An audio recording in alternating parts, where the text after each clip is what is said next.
Computerized Start is brought to you by my awesome patrons on Patreon, and by your tips and memberships on Ko-fi. These and other channel supporters make my live streams possible. You too can become a channel supporter with tiers starting at just $1. And as always, thank you for all your support, including sharing, chatting, liking, and subscribing. Now roll that famous logo animation!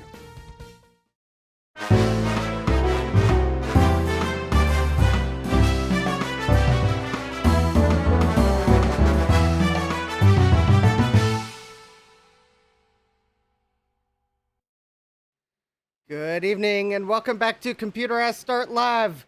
I am your host, Justin D. Morgan, and yes, I was late once again. YouTube would let me schedule live streams for the 05s, as those of us that grew up with TBS remember, and in fact, I bet they still do it. I would probably just go ahead and admit I'm going to be late. Live stream starts at 8:35, 8:05, but well, YouTube, I think, only lets you schedule it in like 10 or 15 minute increments. What I have in increments of 1 are the people in the chat, and that would be Kibbs. Hi, Kibbs. We have Dave of Dave's Vintage Apple Tech. Hey, Dave. We have Sorcerer Stan. Hi, Stan. We have Everything is Broken Garage. Hi, Ryan.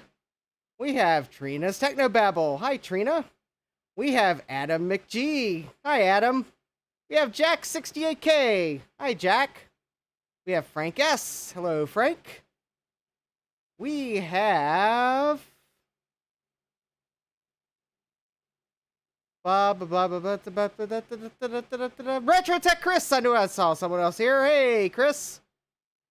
And I know we have people who are probably traveling to VCF Midwest or might already be there or packing or have overpacked or all of the above. So yes, thanks for still hanging out tonight. So, yeah, Adam says, I'm pressing the start button on my keyboard, but it doesn't make the stream go faster. Nope, it doesn't. So, yes, I have something unusual on the workbench waiting. And that is, I'm not starting off with the lead computer in the description and thumbnail. Because I had another computer sitting in the chair. And I was like, well, we're going to start with it tonight because I'm being different. Chris is taking just one suitcase. So anyways, do smash that like button and subscribe and turn on notifications so that if YouTube decides to send you notifications, you'll get them. I do have a Ko-fi and a Ko-fi goal for the month of September, so go check that out. And Adam says, I don't have room in my car for a suitcase. Yes. So anyways, what do I have on the workbench? Well, it is a lovely computer that I received yesterday, and it is beige, and it is blurry because my camera can't focus on a beige box, apparently, and I think I've finally struck pay dirt, but we'll have to see. I don't know. So I have an Emerson 500 EC computer. Runs at a whopping 16 megahertz. Wow. It has 5 1/4 and a 3.5 inch drive in it. It has LEDs. It's got a keyboard port. This keyboard port might give you a clue as to what era it is. It has this interesting recessed reset button here. And I would just go full send and plug this in to see what would happen. But alas, there is a problem with me just plugging this in. And that is, it doesn't have a power supply. However, as you now probably see, there's a hard drive in here. And I don't know what it is, and I don't know if the camera is conveying very well because it's in shadow. But this could be the original hard drive because it kind of looks old. But we'll have to get this thing open to see. I don't know what the EC stands for. Ryan says, Justin slaps the side of this computer. This thing can hold so many Trident cards. Well, actually, it can only hold one Trident card because PCs of this era didn't like more than one video card. Now, of course, the interesting thing is, which I realized after I'd already started rolling the pre-roll, this thing has hex bolts holding it closed, and there is not even a place for a flat-bladed screwdriver. So I gotta find my socket here. So if you will hold on one moment while I attempt to find the correct socket for opening this up, we'll get a power supply in this thing and then we'll power it up. And it would help to turn on my calipers. Oh, okay. It would help if I replace the battery in my calipers so that I can then turn my calipers on so I can measure to see what size of socket I need. I think it's like a 5/16, but we'll check. Sorry, I can't see the chat. The computer's in the way. I could probably set the computer down like a normal person would, but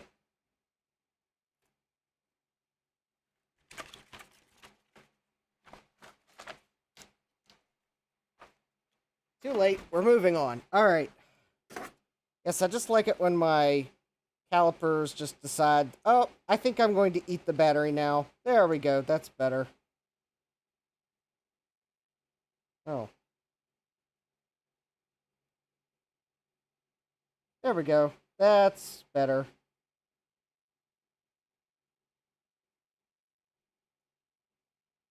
All right. So these bolts are, oh, 1/4 inch. Okay.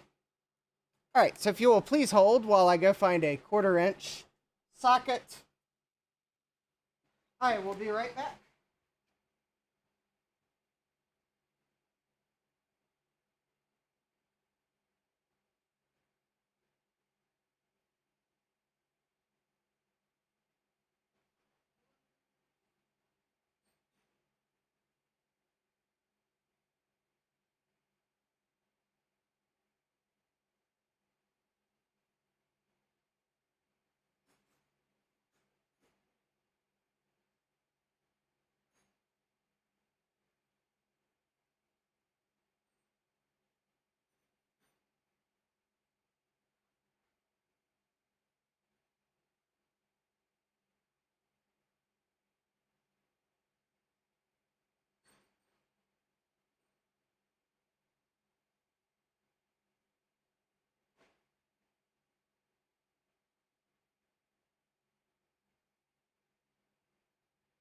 All right.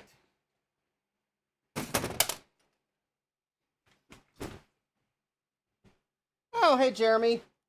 And, Jesse, I8386SX. And anyone else that might have just joined the chat, I will, the computer's blocking my view of the chat.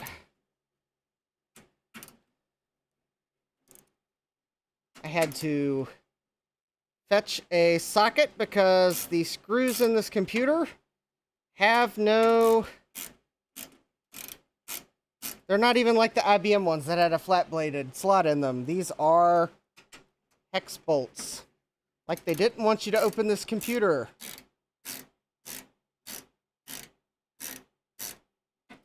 I think...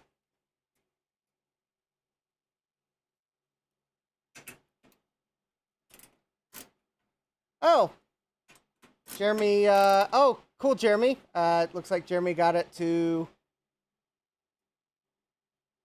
his, the place he has to stay. Glad to hear you got it there in the area of VCF Midwest. So yeah, if you are in the chat and you are going to be at VCF Midwest or are there, please mention it, and I will make let folks know. So I do know Adam and Jeremy are going to be there, and I believe Retro Tech Chris is going to be there. Yeah, I'm going to replace them with standard screws. This is quite annoying.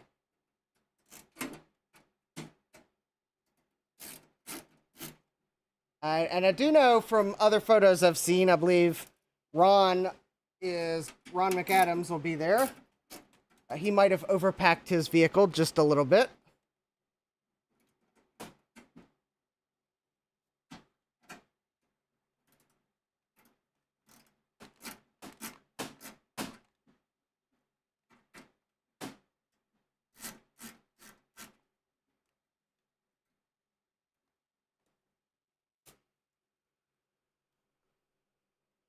Oh, looks like Chris says Garth will be there, so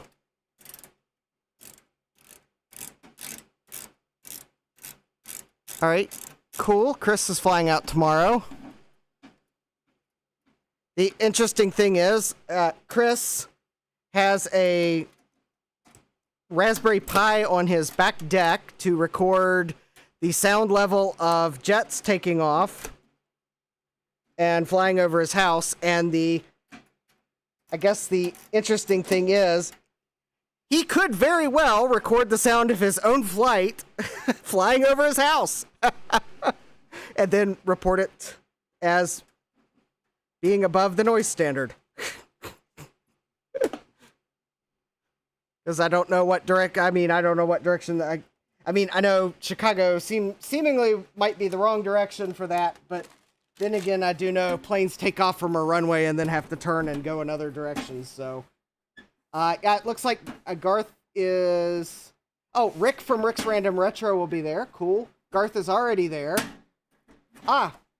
Jeremy has already met with Ron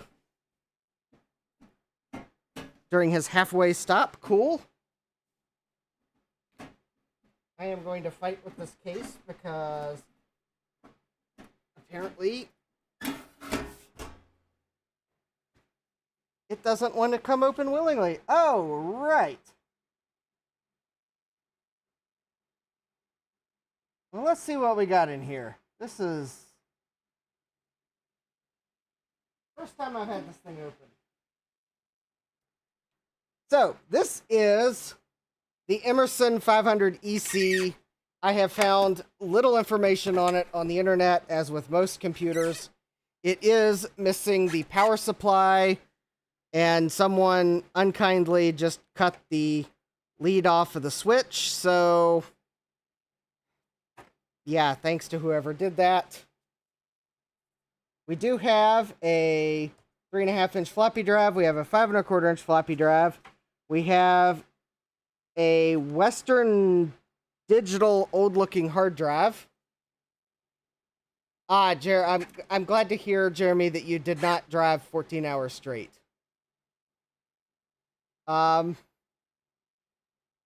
Yes, Trina. There is one thing about this Emerson computer and my other Emerson computers. These were all made by a different Emerson. Emerson Computer was a subsidiary of Emerson Radio, which is not related at all to Emerson Electric. So, they are two separate companies. So, yeah, also, yes, I know Emerson does make computers. Emerson Electric does make computers, and, well, you might, well, if I say any more, I would have to give a social media disclaimer. Although maybe I should anyways, because anything I say on this live stream is not, does not reflect the opinions of Emerson Electric. But I do know that Emerson Radio is not affiliated with Emerson Electric. They're two separate companies. Anyways, now that I got that social media disclaimer out of the way, we have 5 16-bit ISA slots. I'm glad they're all 16-bit because, well, it is a 286.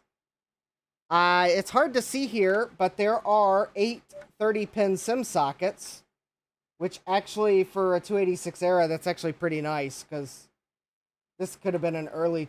I mean, I didn't know what this had in terms of RAM. It looks like it may only have 1 megabyte of RAM, but I think it supports up to 8. I think I did manage to find that.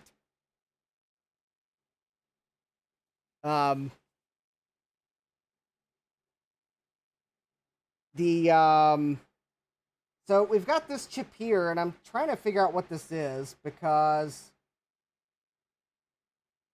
it says copyright Fujitsu, copyright Intel, copyright Quadtel. Oh, it's an 80, it's the keyboard controller. I just saw the part number. It's an 8042. We have a Dallas real-time clock module, which I'm sure is dead. So I am almost certain that I'm going to have to replace that. I know exactly how to. We have 2 chips that are Oki branded. This one also says Emerson on it, and Intel and Oki. Surely that's not the CPU. There's this weird slot here. I have no idea what goes in there. I don't know what that is. It's a headland chipset, and I'm probably going to have to pull the board out to see any more info on it. I think the processor's underneath the power supply shelf here. So, I'm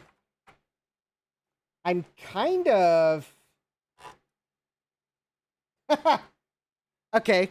I like how this is labeled. I guess they didn't want you to mistake this for any other kind of hard drive, because it's labeled IDE hard drive.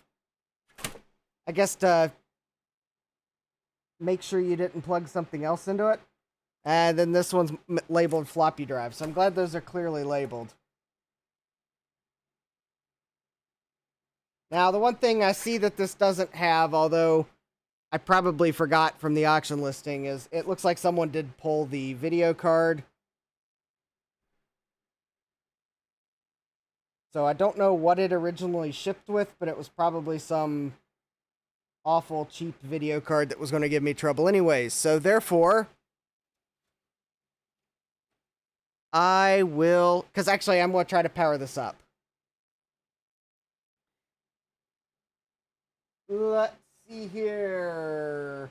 PCI video card is not going to help. I know I've got an ISA video card floating around here somewhere.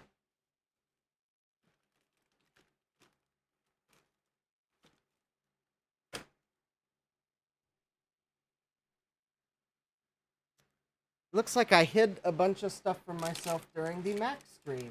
Alright. Here's another PCI video card. There's the postcard. Well, you know, I guess I could plug a postcard in here.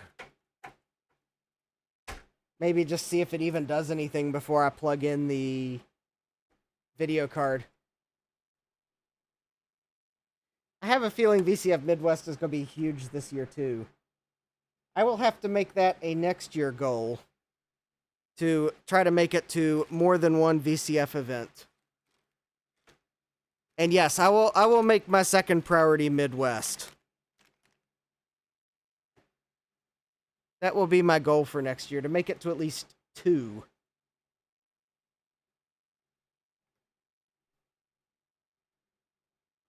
I guess I'll have to start my coffee goals early. Also, I just found the doodad I was looking for during my Mac stream. Alright, let me go grab a power supply here. And the video card I can't find. Oh, here we go. Oh, okay, grab the video card. Ryan will give me grief about it for sure, because it's a Cirrus Logic video card. Because I can't find the Trident card I was looking for. In terms of power supply, this is the power supply that I rebuilt. That I haven't managed to get the video done for yet. So this is the really dirty power supply that I had, I guess, looked at on Dave's stream a couple months back. And I have recapped it. And so I know it's good. And it does fit. So I may actually, because the case that this came in has some issues, I may put this power supply in this computer. I don't think it's a match for what would have been in here, because I don't think this would have been a glossy metal power supply like this, but at least it works. And it works well. So at least I'll have a power supply to put in here, because the case that this power supply goes to has some challenges. I am fairly certain this is a standard pinout, because I don't think they had any reason to make it proprietary. Although if it is proprietary, then you'll get, you've got one heck of a view to a spectacular conclusion to this computer before I even got started with it. All right, let's see here. I got the postcard in. I'm going to plug the power supply in. I'm just going to power it up with the postcard and see if I even get any life out of it.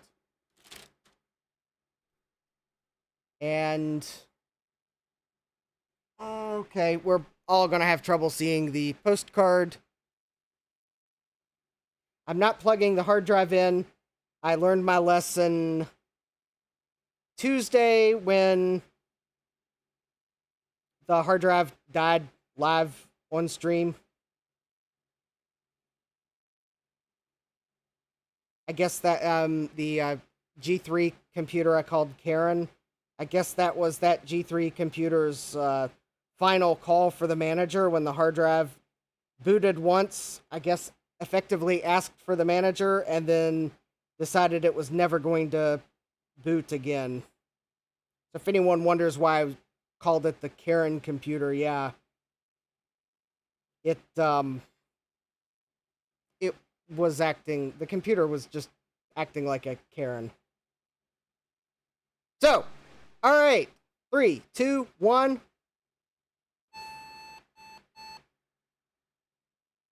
Okay, we got beeps. I got postcodes. Please check your keyboard connection.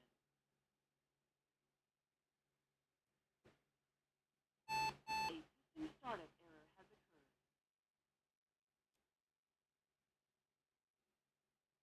I have struck pay dirt. I don't know if you all heard that. So let's go for this again. Headphone warning. I'm sure the beeps are probably going to be pretty loud, but you've got to hear this. Oh, no, Jeremy. That's not what I'm referring to. Oh, no. No. Here you go. Listen carefully, but not to the one long, too short beep. Oh, I'll get to the capture in a moment, Jeremy. I don't have a video card in here. For this, you don't need video capture, so listen up.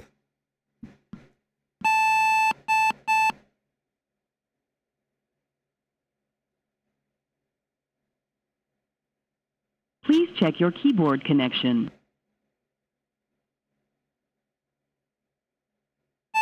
A system startup error has occurred.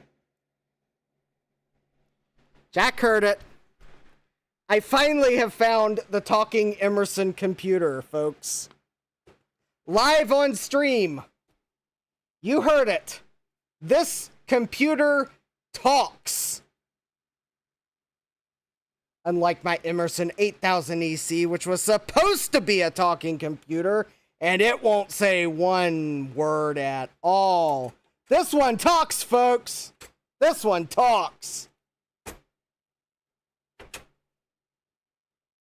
All right, now I'll put a video card in. Actually, I'm not surprised it talks because the one thing I probably didn't admit is... Okay, so while I didn't find much information on this computer, one of the things I did find was the YouTube video where someone powered it up with that keyboard attached and it talked. And I was like, okay, I finally found the talking Emerson computer. It's not one of the model numbers listed in the press release, but they actually did release talking computers. It wasn't vaporware. All right, so let's go to capture, and I'll power it up again. I still don't have a keyboard attached, but let's see what it does.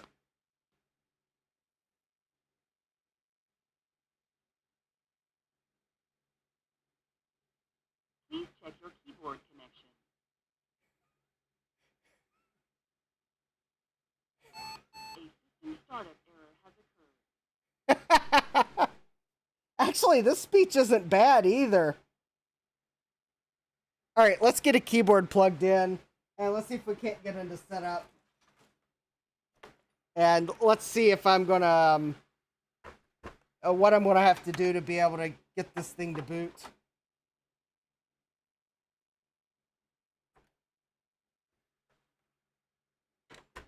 All right.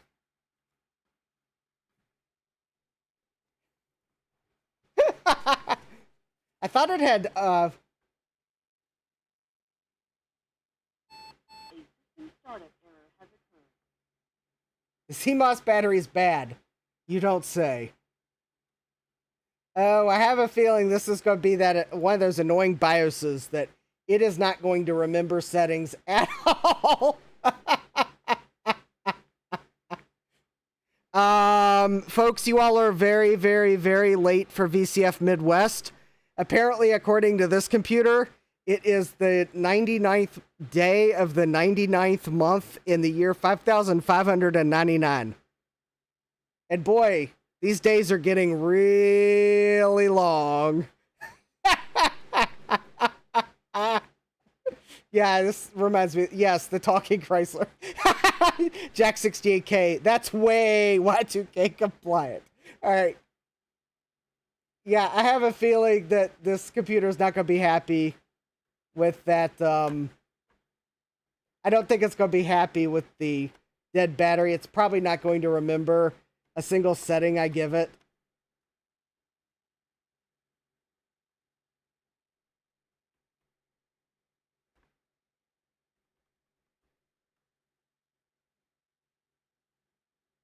Let's see, ROM, RAM, BIOS, system and ROM, video and ROM, boot device ROM. Okay, well, let's see if it will remember the settings to at least boot from ROM, because I think it has DOS and ROM. So system information. Okay, we got a mega memory, 286 processor, no coprocessor, and diagnostics.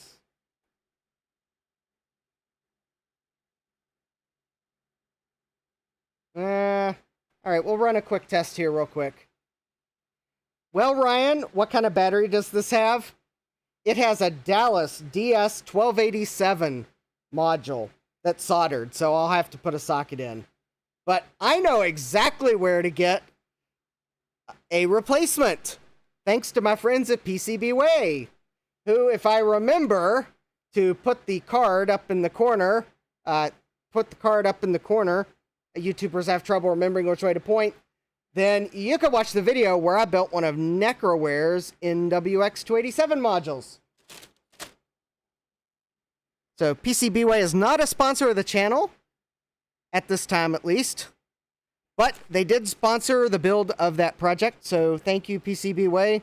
Also, I am going to try to do a quick follow-up video on that, because I have a Mauser cart that I mentioned some parts, and in that Mauser cart, I put a different battery holder than the one I bought, because the one I bought didn't really fit, but I felt bad, so I actually bought one of those battery holders so that I can build another with the part I told everyone to buy, just to make sure it works. So I'm hopefully going to do a quick follow-on video to build another module with that battery holder that's in my Mauser cart, make sure it fits better, and then I'll feel better for not leading you all astray. So, yes. Yeah, and this has EMS memory too. Also, I might have some RAM modules I could put in this thanks to shopping at the swap meet. Also, I do not know why actually, I do know why my bit rate's lagging. It's because Comcast is Comcast, and they're like Dark Helmet. All tests have been completed, and they all passed. Okay, that's cool. And let's exit, and let's see if it'll boot into the DOS and ROM.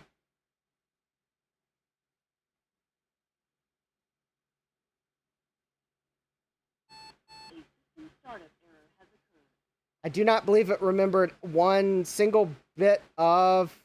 Hey, look at that! Oh, that's cool.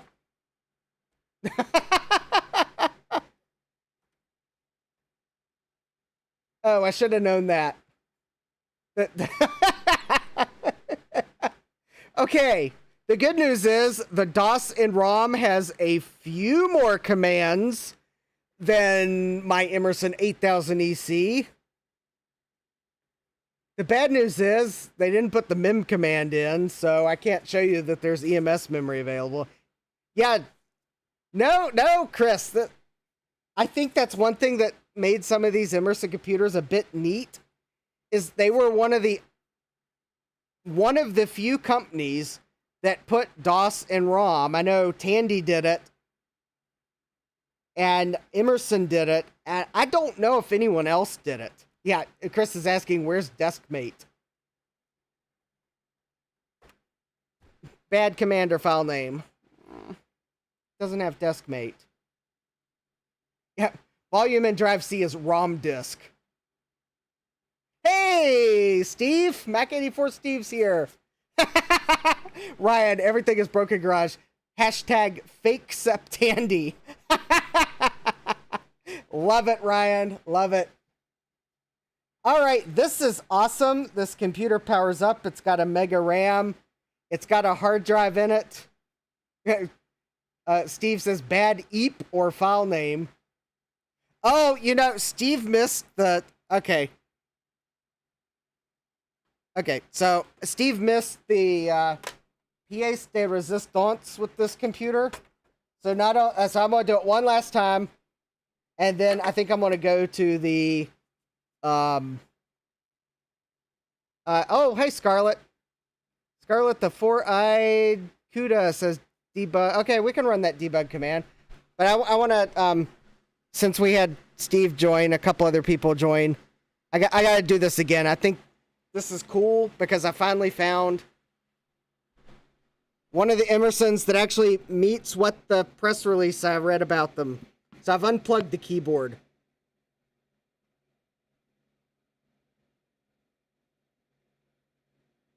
Please check your keyboard connection.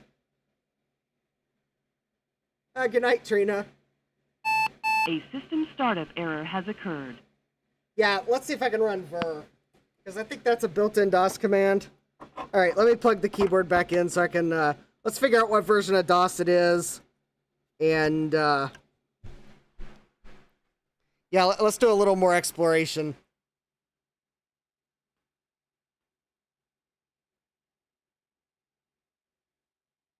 That's my new ring.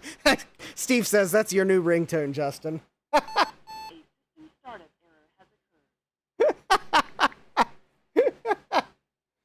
I mean, it's cool though. The DOS and ROM has an EMS memory manager installed. It is MS-DOS 3.31. Hey, Will Junior 880. Interesting. Yeah, Chris says, sounds like the Emerson needs to meet the Coco. Yeah, exactly.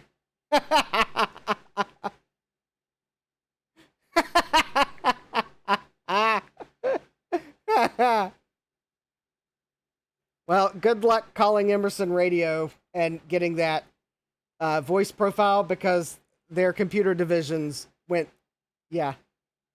Yeah, I mean, DOS 3.31's respectable.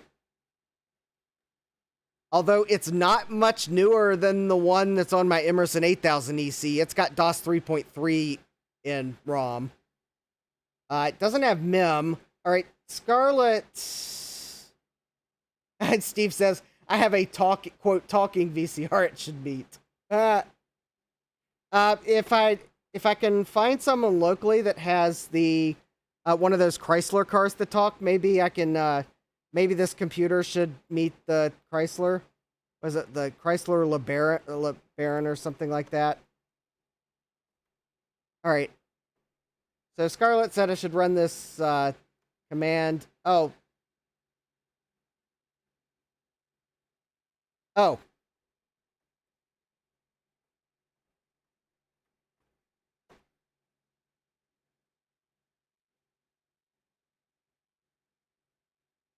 That appears to have done nothing.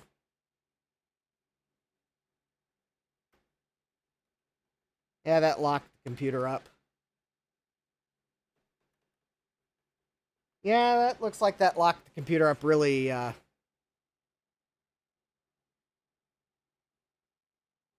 Oh! Oh, okay. The hard drive in this isn't MFM. It's an IDE drive. I am half tempted to... Yeah, it didn't do much, but it did lock the computer up. All right. I guess we have to know. So, on Tuesday, in the desktop, G3 desktop, I had a Western Digital hard drive die live on stream. Will we have a repeat performance tonight? We will know momentarily because I am about to plug the hard drive back into power. And Jeremy did point out it's the 1986 Chrysler LeBaron. Yes. So I think I need to get my Emerson 500 EC and introduce it to a Chrysler LeBaron. But no, I will not be burying it in a hole in the ground and leaving it for a year and seeing if it will then work.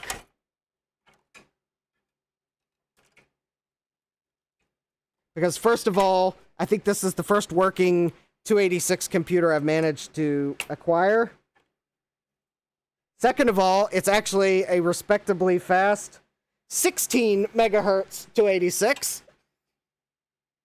And third of all, I think it supports 8 megs of RAM, which actually for a 286 computer is actually not, I don't think that's common on the early ones. I just want to make sure I plug the hard drive in right. So the IDE cable's plugged in. I'm just plugging it into power. I have no idea what type it is. I have no idea if the hard drive works.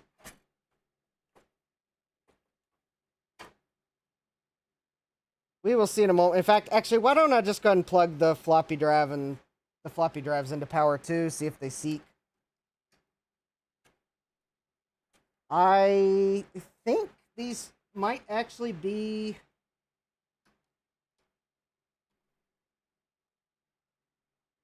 I can't tell if they're low or high density drives. All right, so I plugged... All the drives are plugged into power. I'll have to go into setup. Anyways, all right. I'm going to move the microphone close.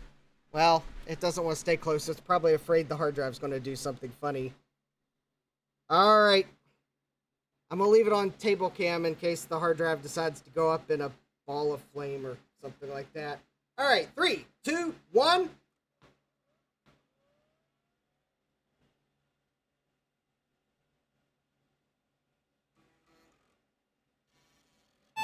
A system startup error has occurred.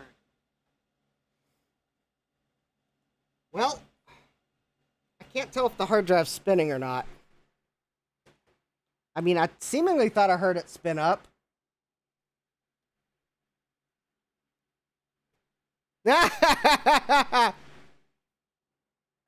Well, Chris, if it wasn't for the fact that you had flown in, I would have probably asked to see if you'd sneak one in your car for me. But yeah, that's okay. I think I'll be fine with CRTs. Jeremy gave me one, and I guess I need to try that out someday. All right, I have no idea what it's going to do with the time. Let me actually set the time. Oh, man. Okay. So if anyone is wondering, this BIOS is not year 2000 compliant, despite its appearances. Because despite the fact that it showed a really large number in the century, it will not let me enter 2000 anything.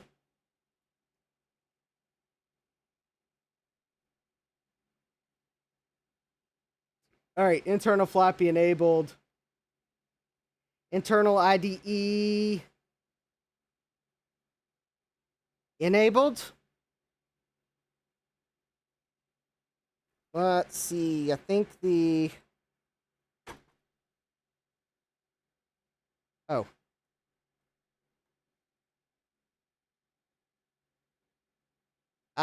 Let's do this, and let's see if if the ROM sees the hard drive. Yes. Oh, hey, got bomb. Yeah, I'll add a at some point I'll add a card to my Emerson 8000 EC video where I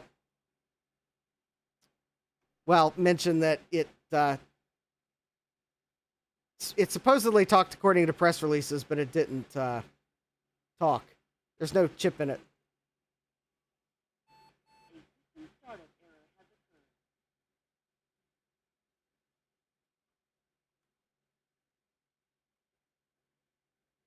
Well,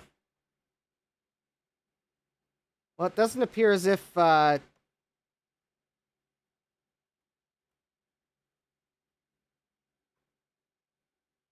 so it looks like the floppy drives are working.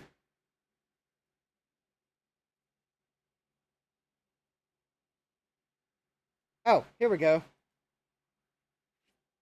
Let's see if it'll format a floppy disk.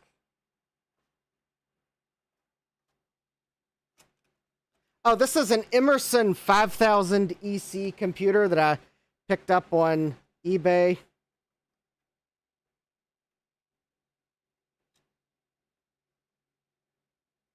Oh, interesting.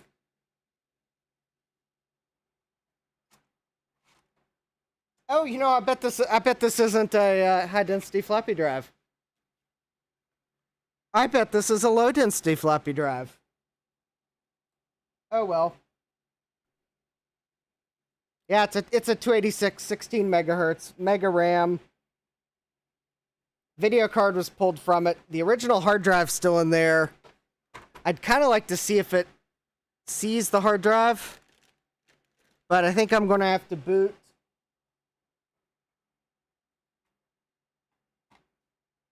Hold on, I'm trying to see if I can find the... I think I've got a Gotek somewhere on my workbench that has a boot device on it. So if you'll hold on just one moment.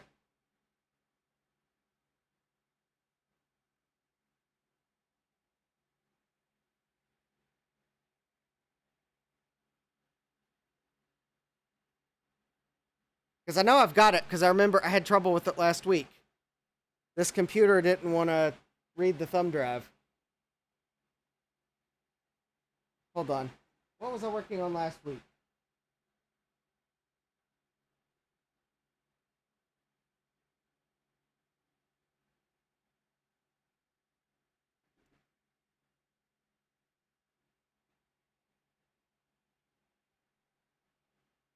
Well, hold on. It should Oh yeah, I'll upgrade the RAM.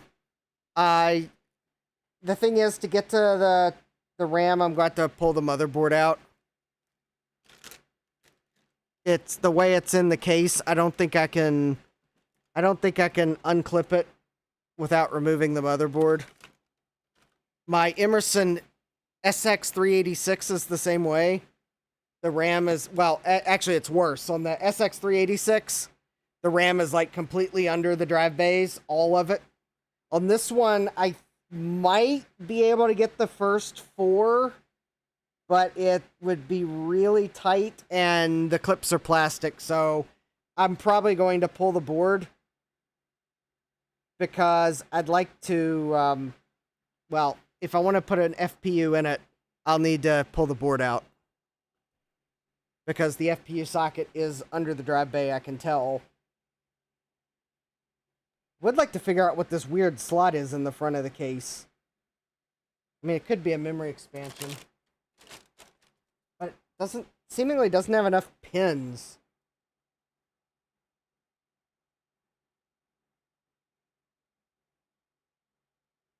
Oh wait, it might. It's got 36 pins. Maybe it is a memory expansion. I can get a copy of Windows 286. Unfortunately, I think before I'd be able to boot Windows 286, I'm going to have to put a clock module in this, because I don't believe this computer is saving settings.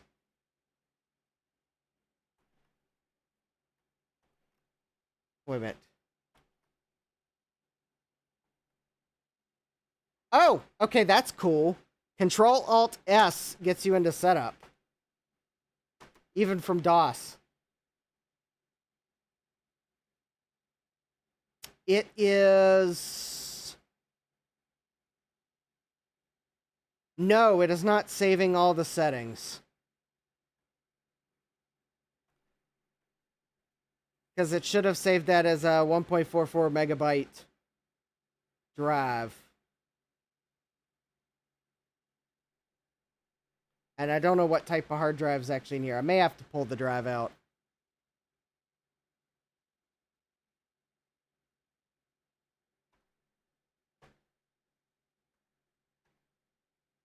That's probably why it didn't format the disk. I don't think it's saving settings.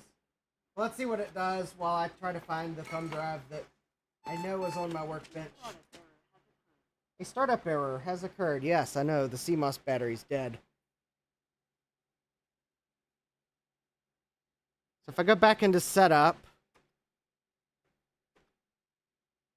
Yep. Okay. Unfortunately... I suspected as soon as I saw the Quadtel BIOS sticker on it that it was going to have the same problem as my Emerson 8000 EC, in that it will not... It clears the CMOS settings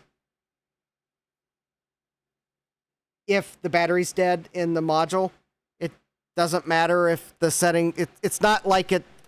It doesn't seem like it's doing a checksum, although maybe it is doing a checksum too. But it's just... If the battery is dead, revert all the settings to default. Because the only thing it seems to be keeping is the clock. But if you noticed, I changed diskette drive 1 to a 3.5 inch. And it defaulted right back to a 5 1/4. So that's why the disk didn't format, is because it's not remembering a single setting. Yeah, Chris says it should run Windows 3.0. That could be fun too. And with this Cirrus Logic card, it'd probably run pretty good Windows 3.0. And I think there are Windows 3.0 drivers for this card. If not, I think I've got an older card I can use. I might have a Trident card somewhere that works well enough to run Windows 3.0. I am still trying to find the Gotek that has the thumb drive in it. Because the thing is, the moment I go look at something else, I'll find that Gotek. Although I don't know why I'm looking for it, because without replacing the real-time clock module, then I'm not going to be able to boot anything. In fact, I bet even if I figure out what type of hard drive this is... Chris says, pop that lovely Realtek card in it. Alright. Okay. Chris thinks he's joking.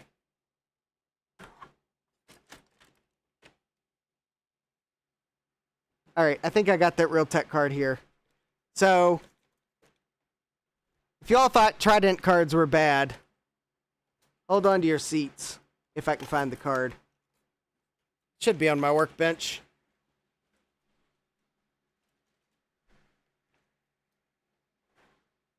Well, I know I haven't lost the card. It's just in a safe spot.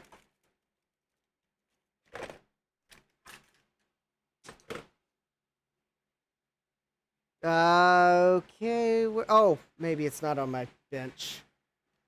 Oh, well, I just found the 8-bit Trident card I was looking for earlier.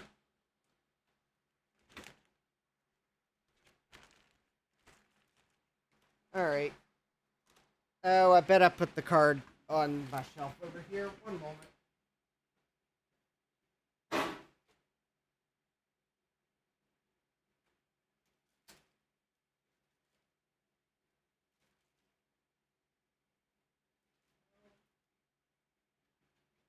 No, it's still in my workbench somewhere.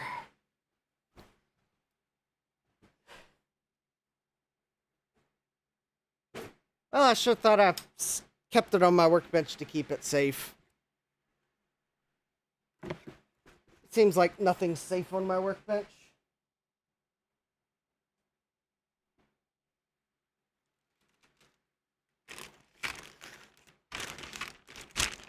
In fact, with my propensity of losing stuff on my workbench, I'm sure at least someone in the chat thinks that my basement goes off in that direction an infinite distance.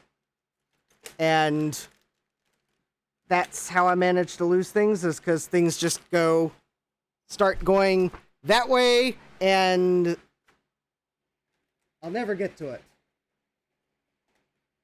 I'm sure someone now is typing in the chat, you know, I had wondered that.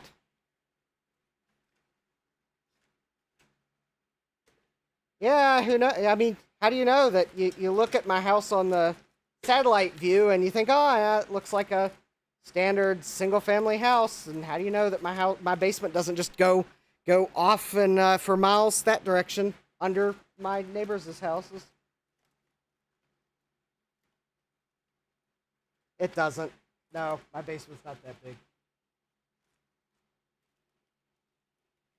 Or is it? No, it's really not.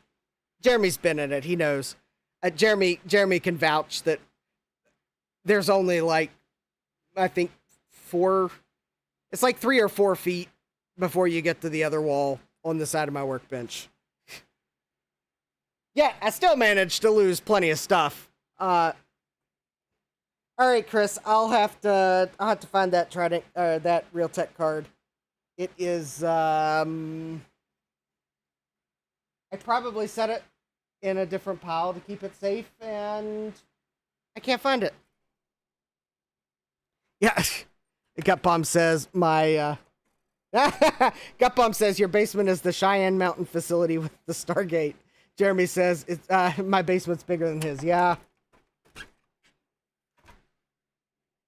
I know, and some people would probably say, well, we don't have basements in our neck of the woods. All right, we'll do the Realtek another day. I would be curious, though. I bet it would work quite nice in this computer because it does seem to be well suited for a 286. All right, I was curious, though. I just wanted to see if I could figure out what model Western Digital drive this is. Because I know someone's going to ask. Unfortunately, I think I'm going to have to, like, remove the 3.5 inch drive to even get the hard drive out. Maybe.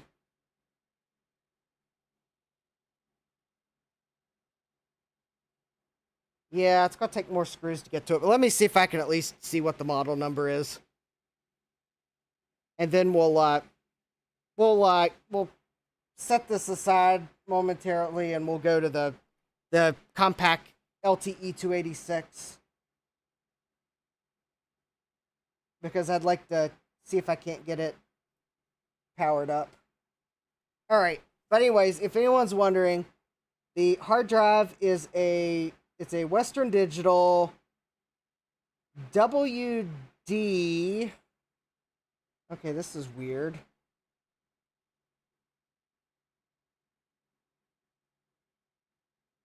I think it's a WD 9 95048-AD. Manufactured August 14th, 1990. It does look like there is a defect listed on the label. Although it is possible it actually says none, but I can't read that far into the computer. I'm also not sure if I read the model number right because someone has handwritten a number over top of another, like maybe the label was wrong.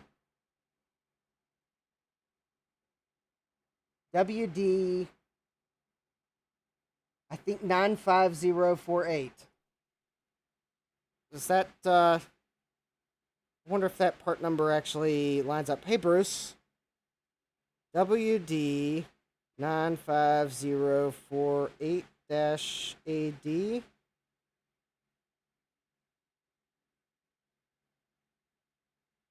Well, 95038 is a model. Maybe I misread it.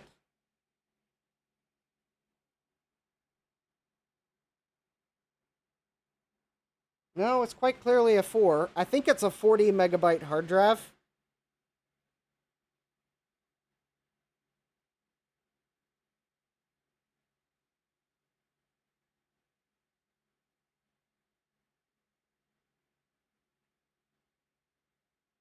Yeah, okay, I think it's going to be a 40 megabyte hard drive. It is going to be, I believe it's going to be an AT IDE hard drive, because from the summaries on the search page, if there was an X at the end of the model number, I think it would have been an XT-IDE drive, but this is a 286, so it looks like it's an AT IDE hard drive. I'm guessing 40 megabytes, which actually would have been quite large back in the day. And fortunately, it would help if I could find the model number so I could figure out what type it is. Because I don't know, I don't think the labels has on it what the parameters of the drive are. Or at least if it does, it's not in a spot that I can see without removing it. WD 9. Oh, actually, there's another label on here, and it says it's a WD 93048-A. Ah, okay. Let me see if that 93048. Let me see if that -A. Let me see if that comes up with the specs. I'm still suspecting it's a 40 megabyte hard drive. Ah, here we go.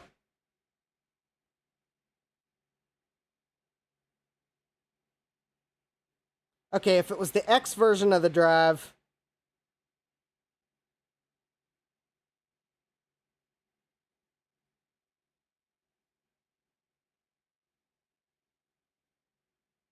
okay, I suspect the... Okay. So, natively, the drive is...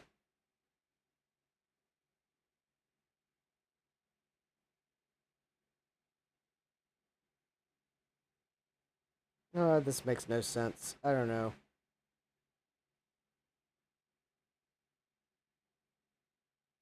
The page I was looking at is very badly formatted. 782 cylinders, 4 heads, and 27 sectors? Yeah, I guess that makes sense. Yep, it's an AT IDE drive. Alright.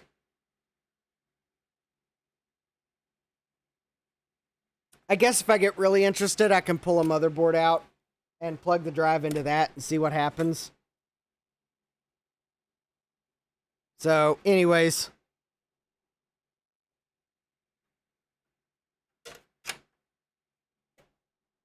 Okay, so for now, I think I'm going to set this aside because I did want to get to the LTE 286. Because in reality, I need to remove the Dallas chip and socket it. So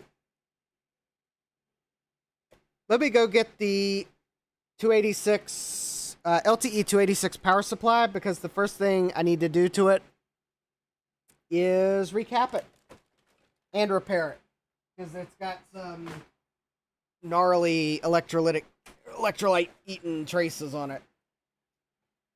If we got time, we'll come back to the Emerson 500 EC.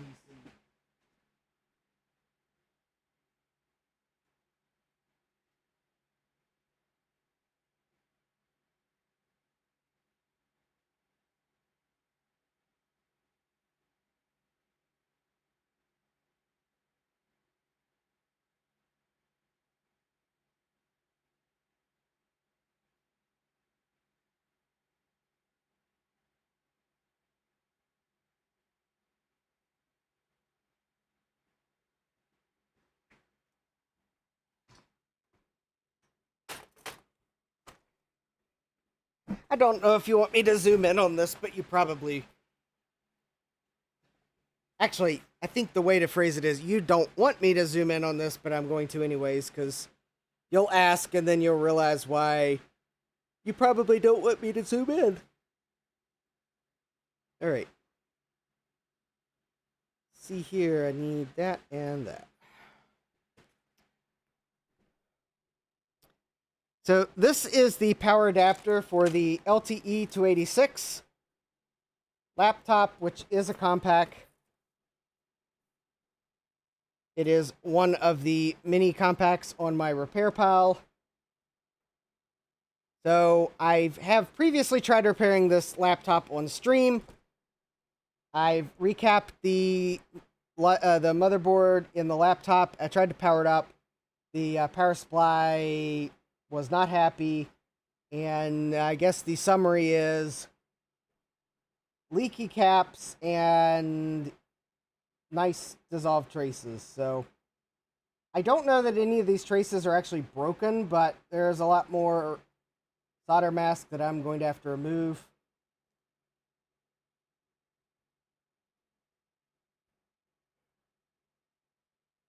But I gotta replace these caps, because there are quite a number of them that have leaked.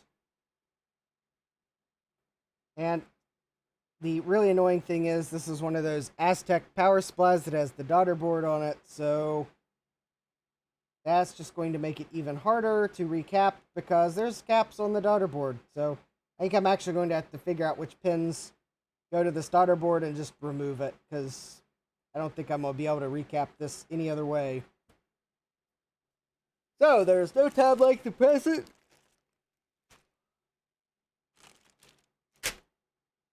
to get this recapping party started.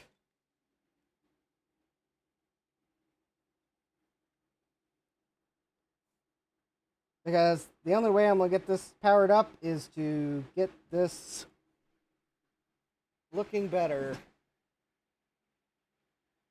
Also, I am going to, let's see here, probably need to get a,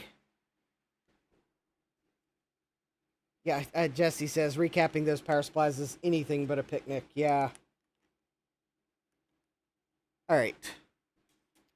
So I am going to get one of these rubber Dremel bits at the standby, if I can figure out where they went on my workbench.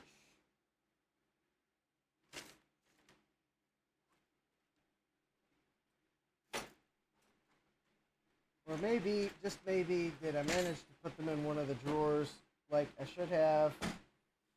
Answer, no. They're on the workbench somewhere. Alright.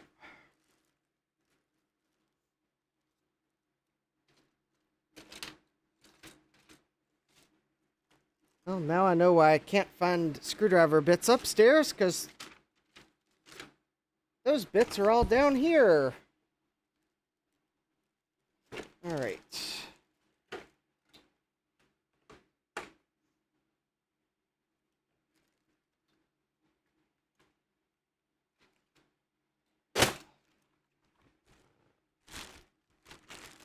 Oh, there we go. That's where I put them. The lovely Dallas module boards that PCBWay provided for my last video. I don't have parts to build one tonight, but if we get back to the 5000 or the 500 EC, I do not know why the 286's model number is lower than the 8088's model number. I do not understand Emerson Computers' model number scheme. It makes no sense. Quite honestly, I think they were trying to make so many different computers so fast that I don't know that there was a pattern to their model numbers.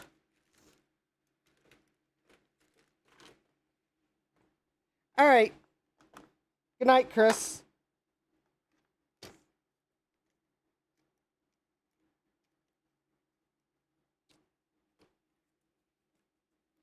But even though I can't build one of those modules tonight, I do have, I've got the Glitchworks module that I had in my Emerson 8000 EC. It'll work totally fine in the 500 EC. I mean, it worked totally fine in the 8000 EC. The reason why I picked the 8000 EC in the video was because I figured of all the computers I have with those Dallas modules, it would be the one that might care the most if they made weird assumptions in the firmware.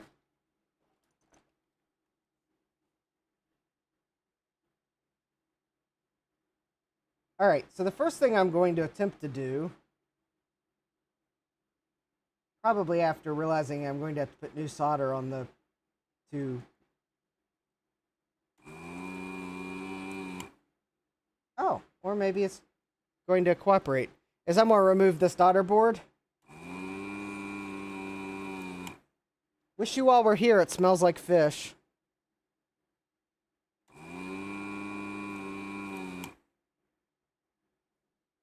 Oh, yeah. Ugh.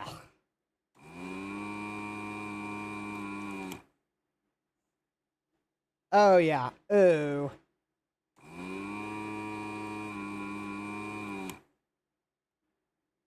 In fact, Claris, the desolder station, is probably gagging at the wonderful smells. Oh, yeah. Ooh. This is, ugh.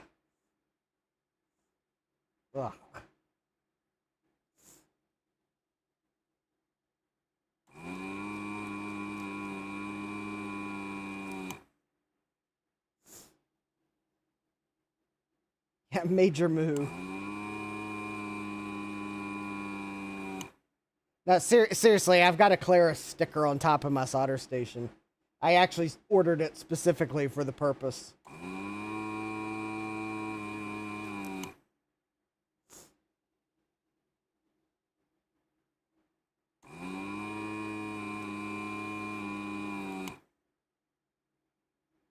Yeah, I think when I remove some of the capacitors, I'm going to have cleanup to do.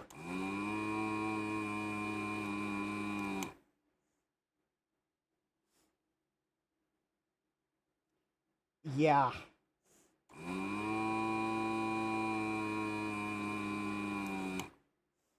I am somewhat regretting taking a nasal decongestant before the stream.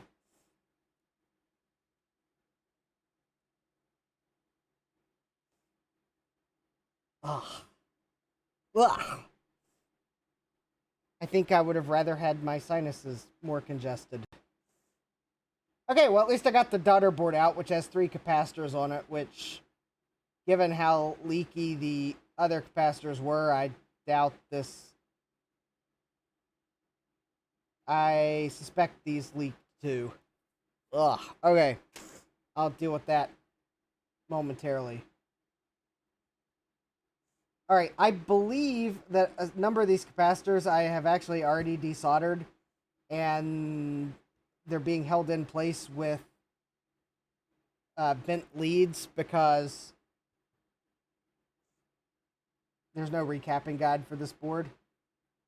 I do know that there is a refa cap here.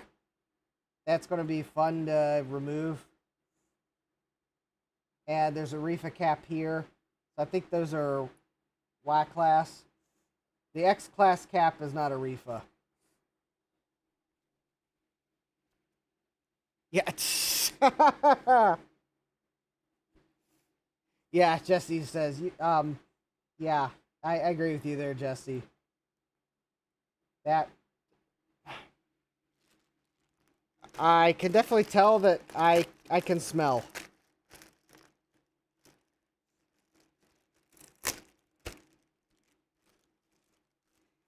I don't know why I don't know why Jonah being in the belly of the whale for 3 days comes to mind, but maybe I do. Ugh. This board is extra fishy.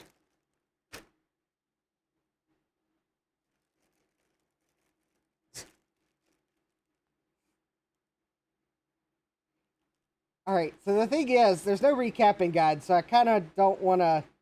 I just want to like remove and replace, but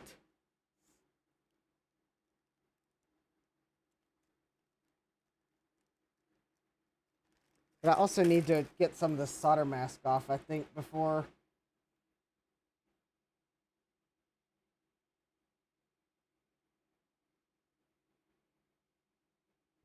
Okay, let me. Okay, I think what I'm going to do first is I'm going to get this solder mask up, or I'm going to clean it up, and then I'll start recapping.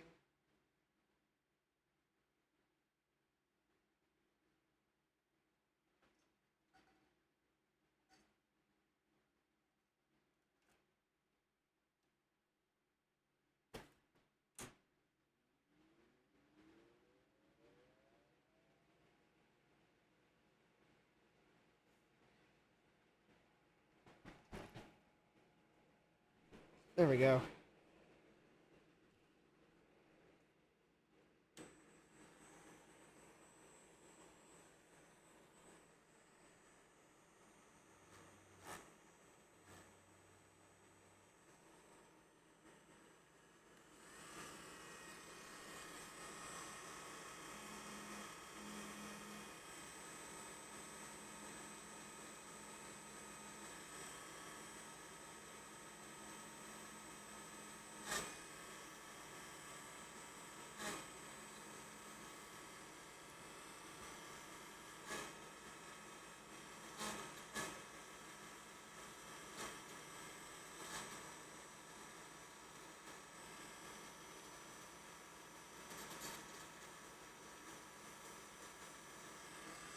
At least one benefit of my upgraded smoke absorber is it pulls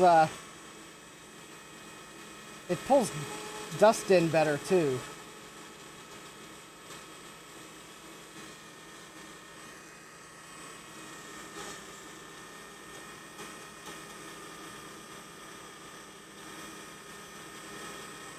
All right, I think there's definitely some broken traces.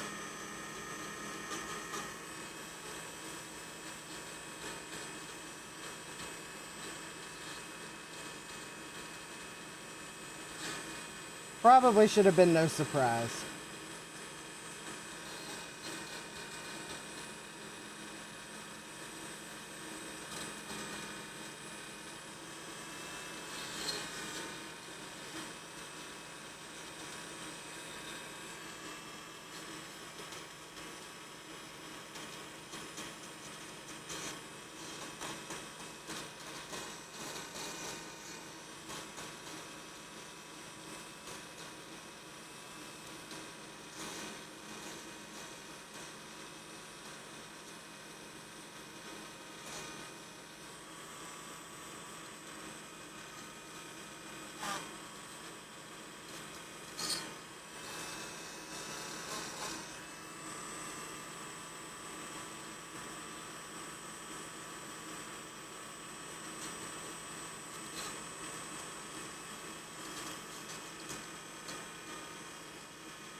I will probably have to remove some of these components to further get at some of these traces.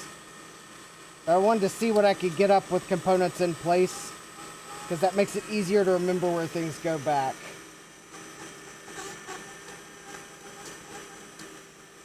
I mean, I should probably also take a photo of the board before I forget to, but...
Alright.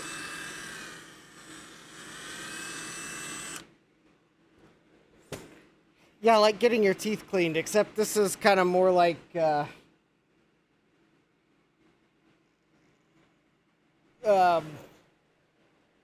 major surgery. I'm pretty sure this power supply is probably glad it's unconscious for this. Yeah, I'm going to, some of these traces I'm going to get the, good night, Frank. I might remove some of these components to get at the traces more. I think some of these traces might be broken, but then again, it might be I don't have the solder mask up. Some of them, though, I might just be able to solder bridge them back into repair.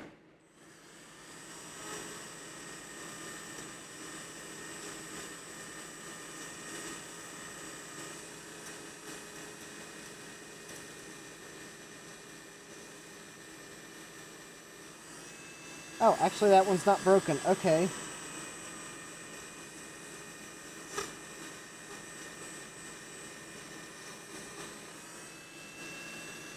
Okay. So maybe they're not broken, maybe it's just solder mask.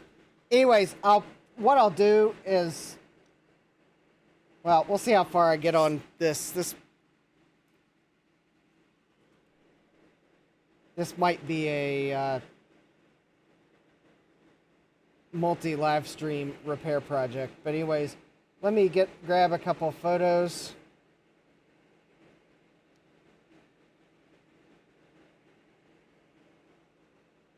So if I start to remove components and I have some doubt as to where they actually go,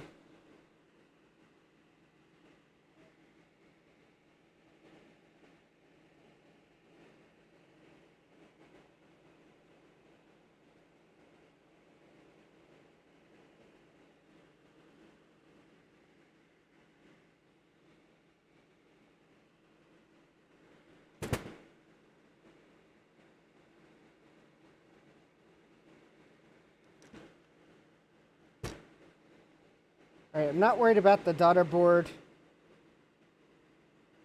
because it really only fits one way.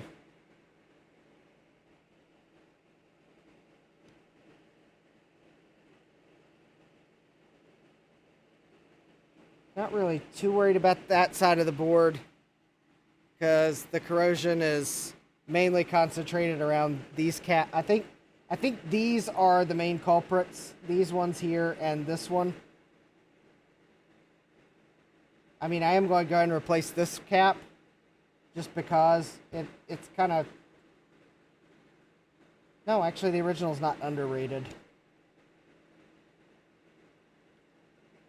Although,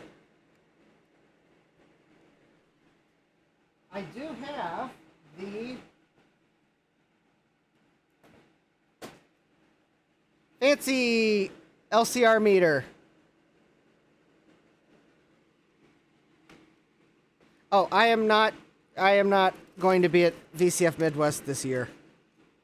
I got bombed. I will, that'll have to be a goal for next year.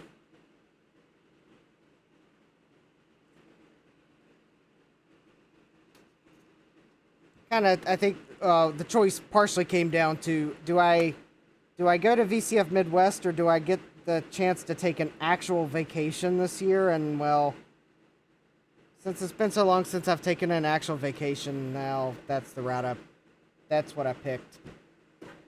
So the time that I would have had to have taken off to go to VCF Midwest, I'm instead going to the beach next month. So anyways. Alright, so the main capacitor probably wasn't leaking. These big ones usually are more reliable. I don't know if the way they're built, they're better sealed. And this cap actually is properly rated, so it's a 400 volt. So, anyways.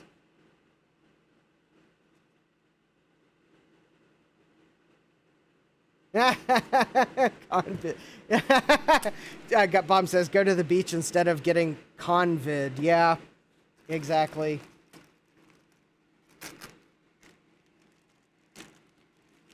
I mean, it's kind of one of those, is like, I haven't taken a real vacation in so long.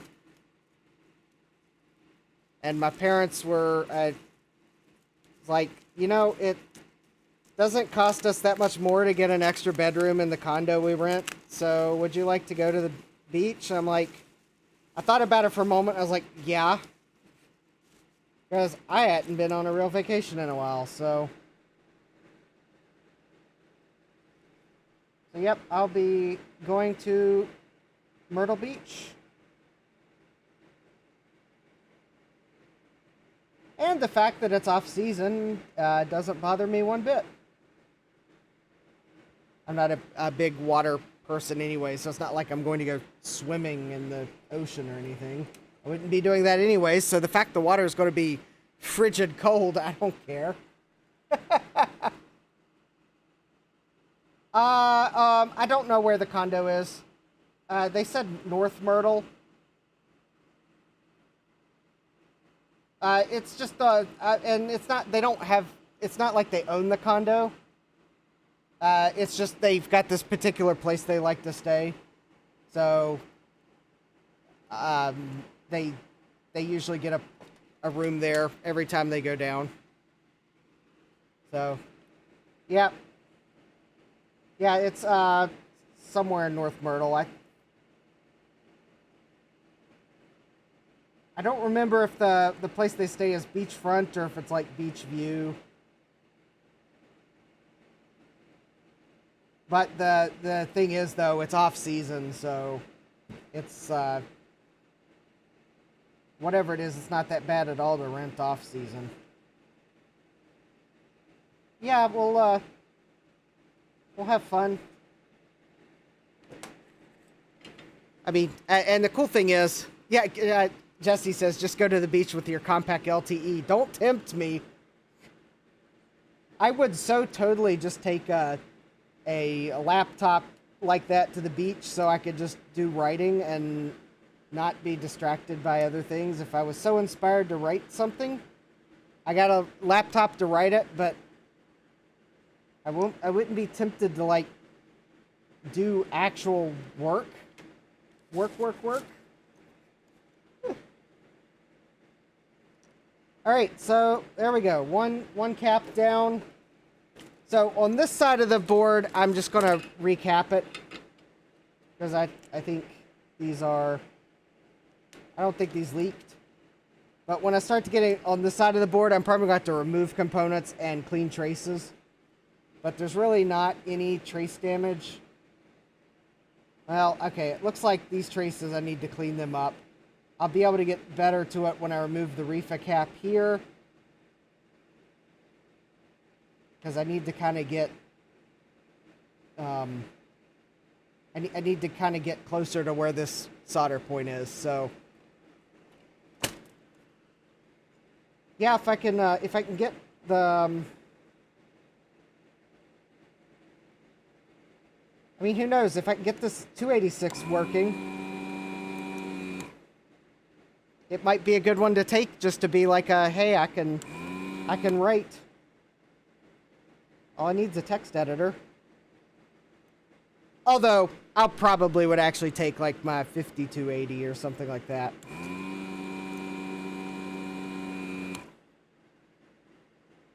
Then that way I could at least have a few games in case we have a storm to ride through. Hey, I gotta get good at Chip's challenge.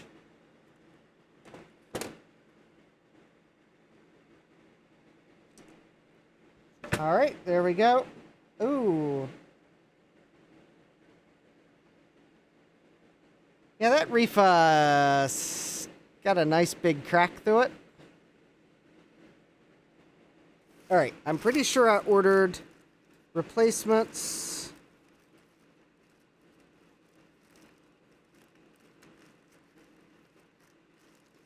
There they are. Actually, I'm curious. Will this LCR meter work on a refa?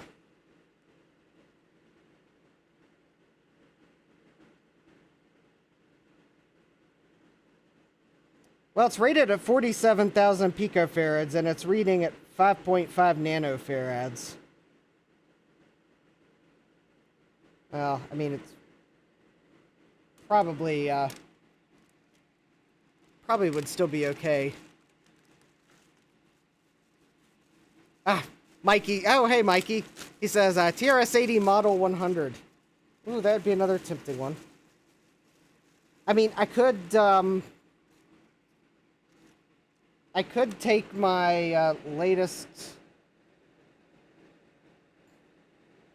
You know, last stream I said I wasn't going to buy it. Oh, wait. I need to clean traces first. I was like, I'm not going to buy it. I don't really need it. So, the Tandy 1400 LT I had my eye on. Well, the seller relisted it because no one bid on it. And it was buy it now, and the price was lower. And I bought it now. So if I can get it working, that could make a cool laptop to take. Well, more like a luggable.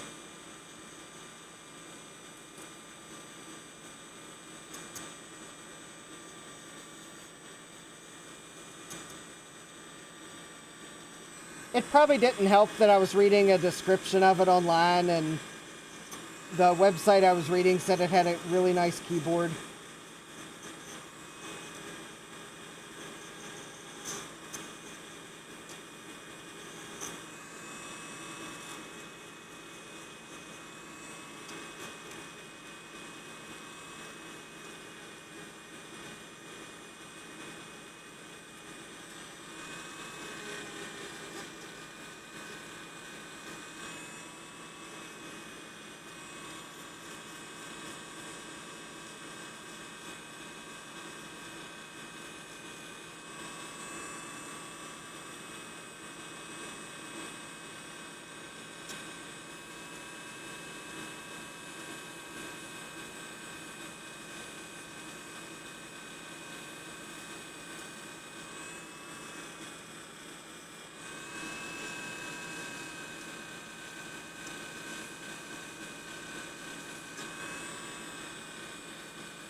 Oh, nice cold front in the middle. Good.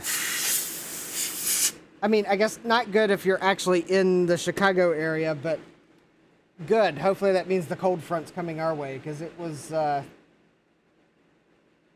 it's been quite warm the past couple days here in Virginia.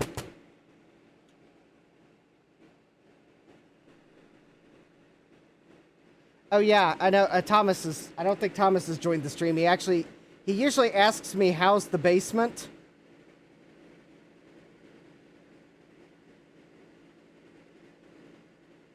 I didn't realize it's like 86 degrees in my basement right now. 86 degrees Fahrenheit. I don't know what that is in Celsius, but yeah. I probably didn't notice because I turned the fan on as soon as I got down here. Because it's just been so warm this week.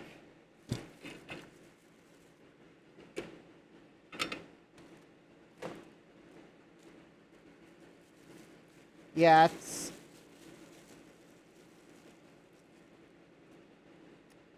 it's supposed to be cooling down the next couple days. Actually, I was about to put this reefer cap in and I realized I need to clean the... I have started to discover the places where there is electrolyte hiding under components. And even though that reefer cap did not leak, well, there is electrolyte on the board under it, so... Yeah, they,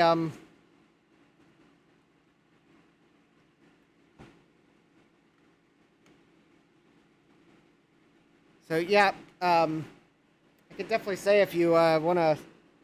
Yeah, the coffee go might also help me get a smoothie tomorrow, because I might need a smoothie after all this hot weather. I haven't had a chance to get one yet this week. Haha.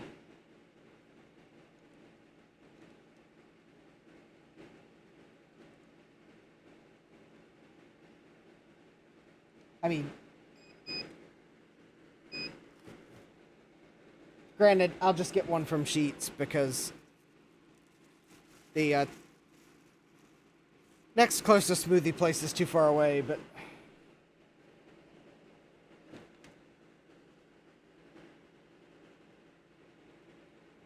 Yeah, it's been like in the mid to upper 90s here this week. Okay, that is weird. So I ordered the same size reefer caps as the originals. And the pin spacing's fine. The weird thing is, though, the new one feels slightly wider than the old one.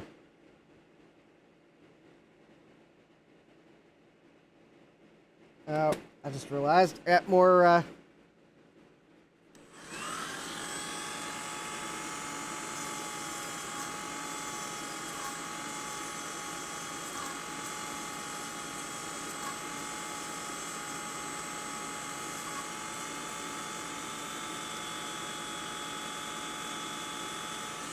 There we go. Or solder mask to clean. I mean, I would have been able to solder the reefer, but the problem was it was solder mask that was too close to the reefer solder pad, so I would have had to have desoldered the reefer to get the trace totally cleaned. Alright, now of course... There we go, I found some solder.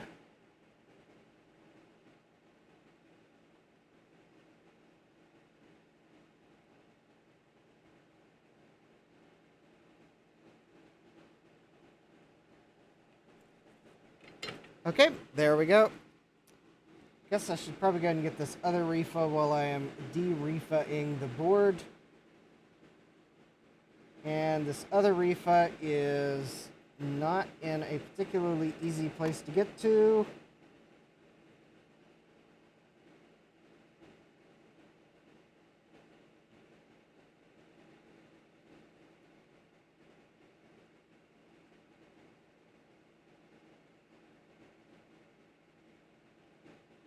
Hmm.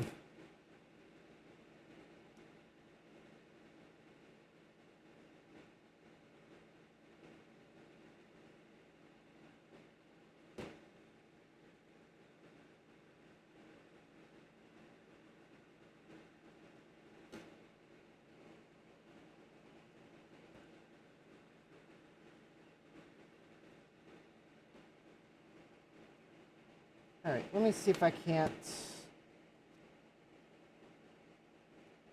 So I see how they put this in at the factory.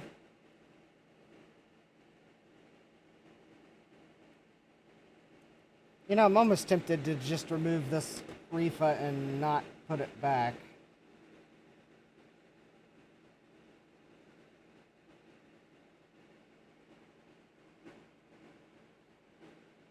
Or maybe risk it. It is a Y class.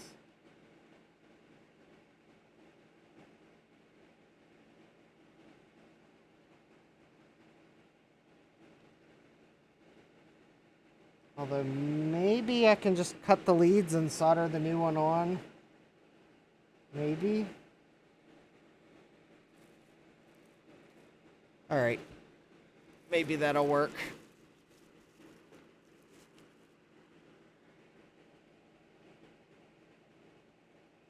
All right, I think that's what I'm gonna do because I don't think I can desolder the old one here. Let me trim the leads.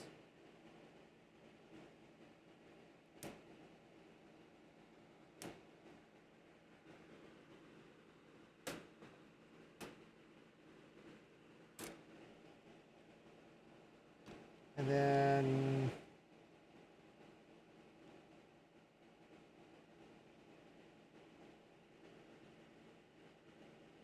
all right. So then I'll see if I can't solder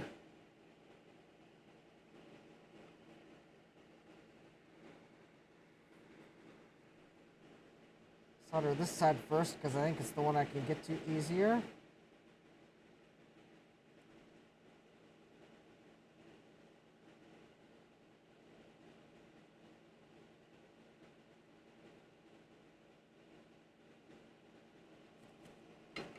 And let's see, I think that's on there. Nope, that is not on there.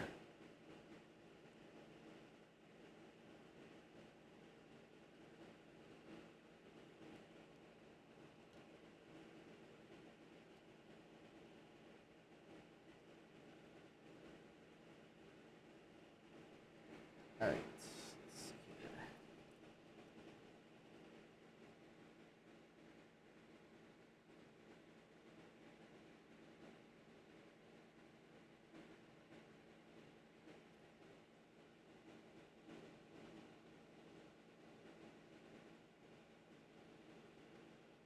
Here we go. So that side's on. And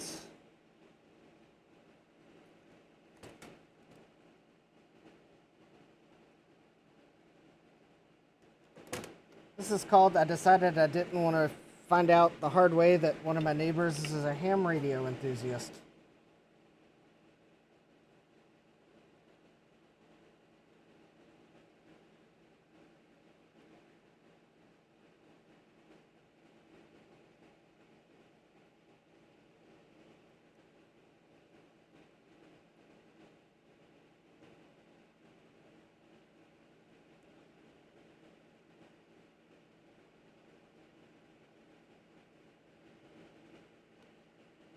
Okay, kind of having trouble getting it to solder. Sorry. I'm having that much trouble that, oh, I accidentally had it off screen.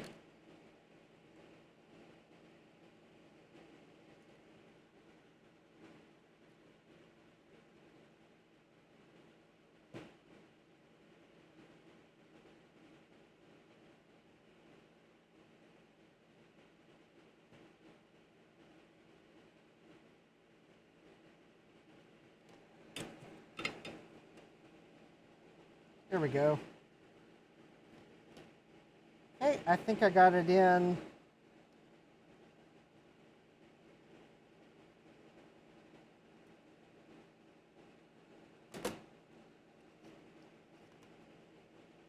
So I guess I should probably make sure I don't have a... Let me just do a resistance check here.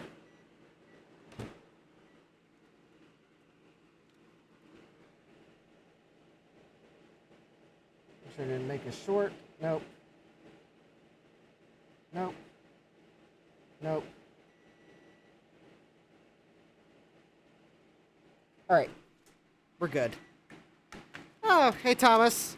Well, I just replaced the reefas.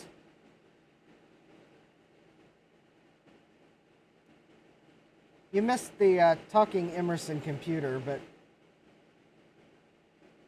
I went on to the larger battle, which is the power supply board that is consumed by electrolyte leakage.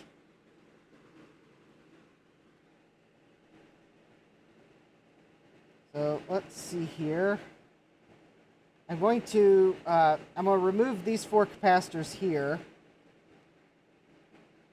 and I'm going to do it in a way where I remember what went where, assuming I don't knock them over. There's one. So the one I had to desolder to order capacitors. I think the other 3 are still soldered. Oh yeah.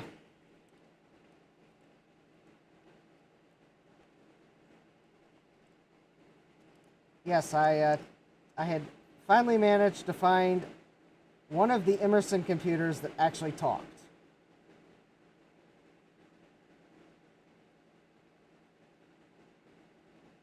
Interestingly enough, not one of the models in the press release I'd found announcing the talking computers, but it talks nonetheless.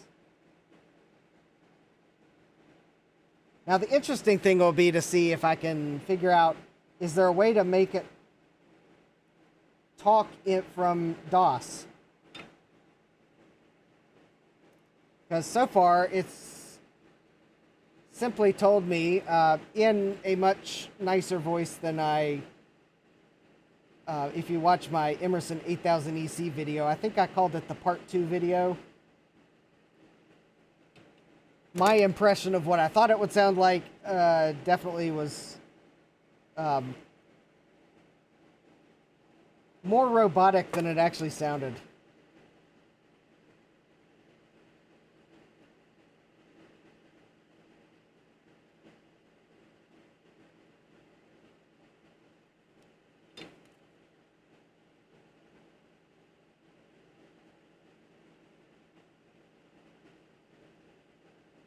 But I will give him that. Just like the press release said, if you, for example, if you have the keyboard unplugged, it will tell you that the keyboard's unplugged. Ew.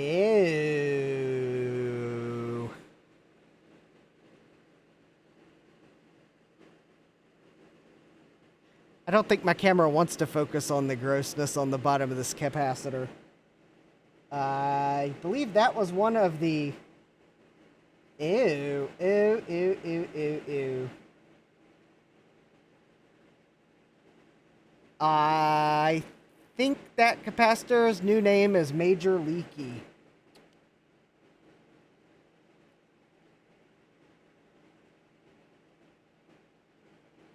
Because that is a major leakage.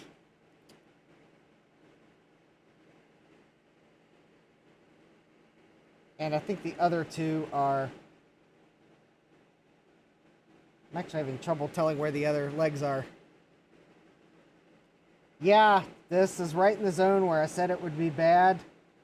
And it looks like this power supply is not disappointing. That is for sure.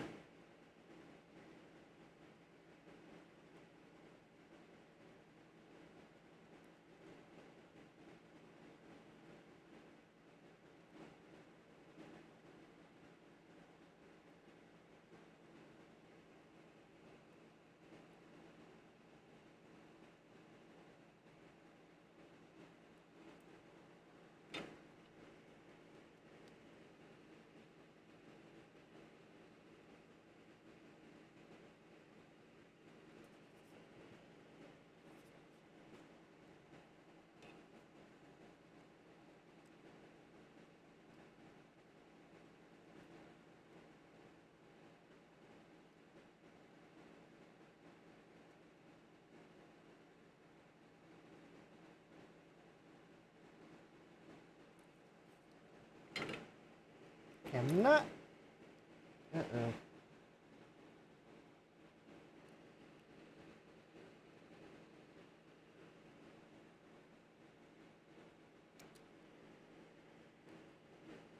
Ew. Okay, well, that one was, that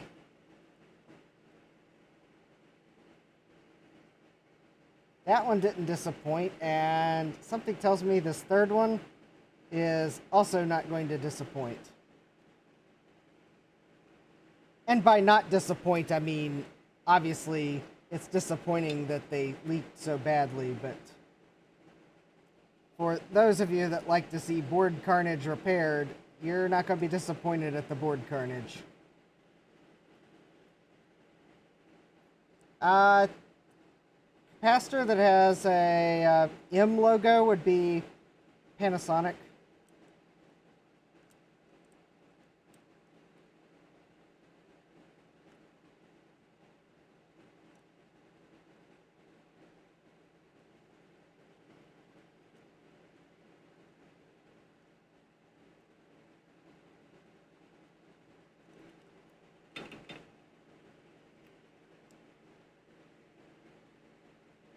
Alright, Jesse's trying to guess. It's an LXI cap. Well, let me look at them.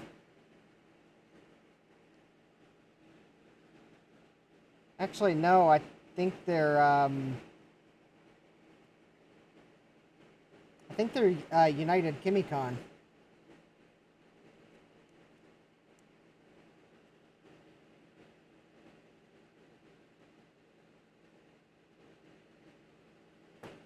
Although, let me get them out, and then I can better look at the logos.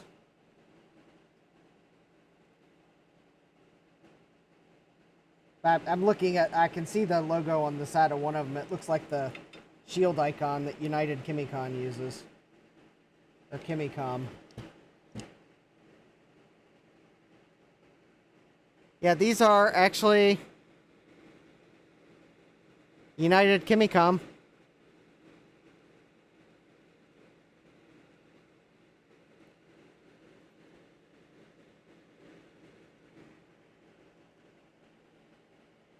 Oh boy, yeah, look at that grossness. Ew. It reminds me of that scene of Ernest Goes to Camp and he's cleaning the toilet. Ew. Or I guess actually he's plunging the toilet, but, well. That, yeah, Jim Varney could definitely make that, that face and sound, and yeah, that's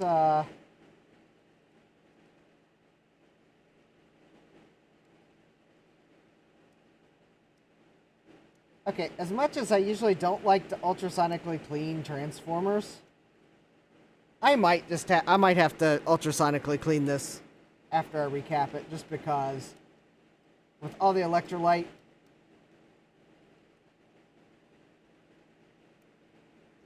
I mean, quite honestly, it's probably on the transformer, too.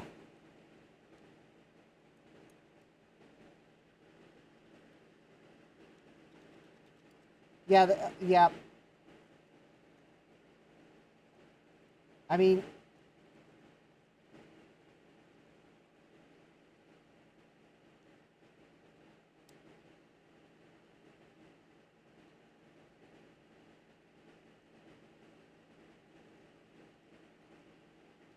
not the usual suspect for leaking when I... But then again, I mean, all electrolytic capacitors will probably eventually leak.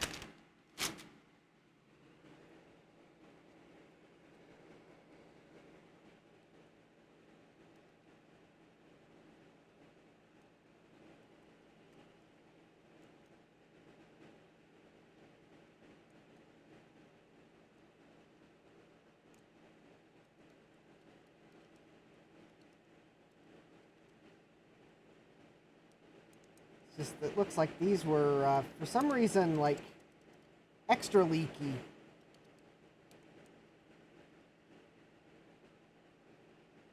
It's like, Compaq asked them, hey, can we get those capacitors cheaper? And they said, sure. And they substituted a leakier part number.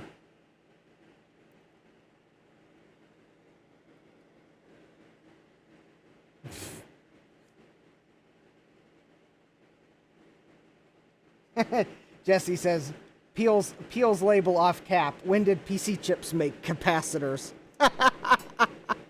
Yeah, like kind of like on Scooby-Doo, where they pull the mask off the criminal, and yeah, we'll pull the label off the cap, and it'll say like PC chips.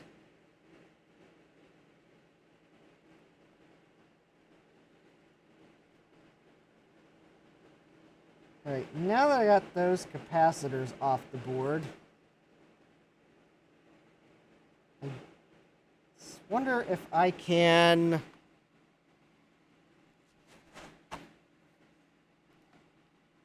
Yeah, these could be their lower end capacitors. Or they just had a bad year that year. I don't know. Or I don't know how this power supply was stored. I mean, this power supply could have been stored improperly.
I mean, this is the LTE that I have that was owned by Monsanto at one point, so how do I know it wasn't stored in a vat of Roundup?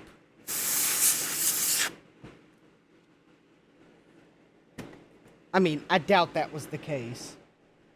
I mean, probably more likely, how do I know this wasn't stored in like an unforgiving Texas attic in one of the warmest parts of Texas, and it just like literally baked for years and years and years.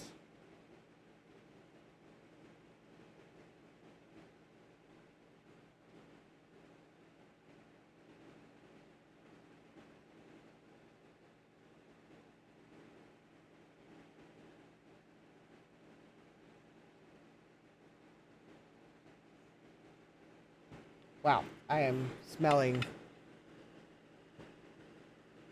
Yeah.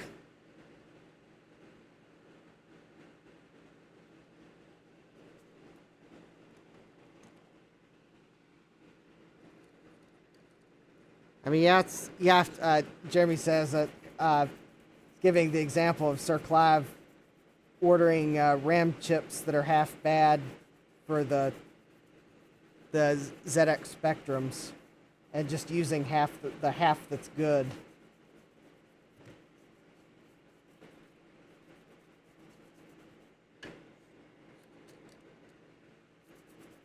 Yep, Jeremy says West Texas gets super hot in August. Yeah.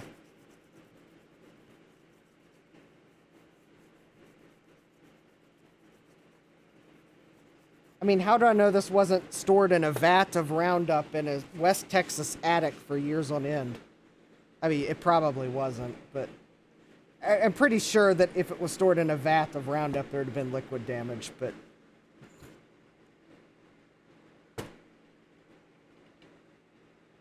IT department at Monsanto. You told us to round up the laptops when we were done with them.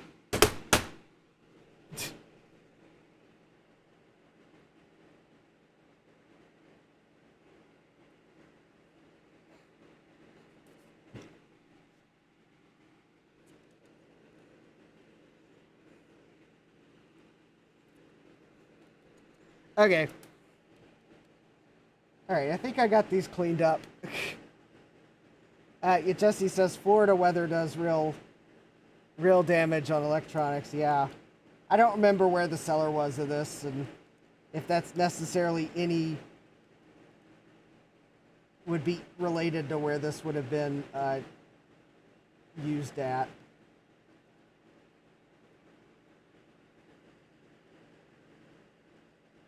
Nick says the Roundup would have evaporated in the first year. Yeah. Oh, hey, Nick.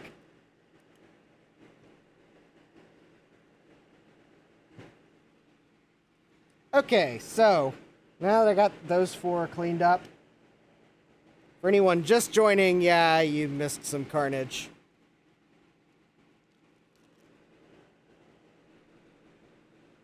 So let's see here. I have a 16 volt 470 microfarad.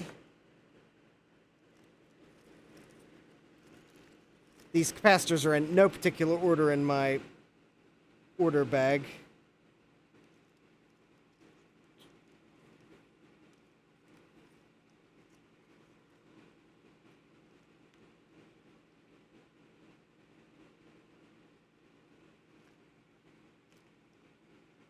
That's interesting.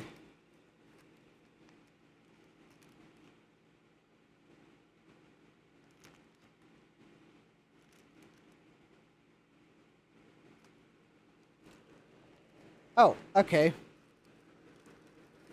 Okay, I think I found what I was looking for. So there's the 16 volt 470s.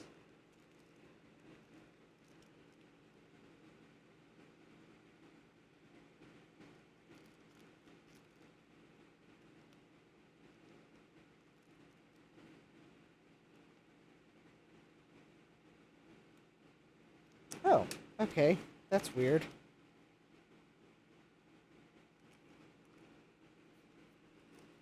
Apparently I ordered 2 different kinds of 16 volt 270 microfarad for some reason.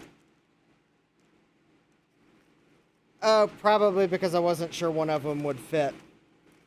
But it's... Let me see here. One of them... Oh, okay. One's Kemet and one is Rubicon. Okay. But the Rubicon ones, I wasn't sure they would actually physically fit. Yeah, those jumpers do look like leeches. I will definitely give you that. Okay, I wasn't sure the Rubicon would actually fit, which I think is why...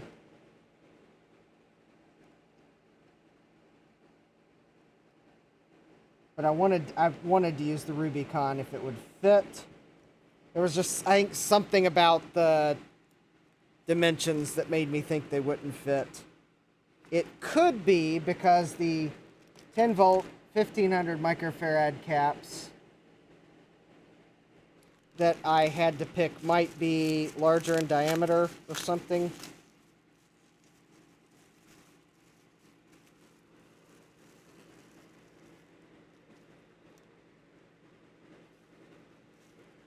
We'll see here in a moment.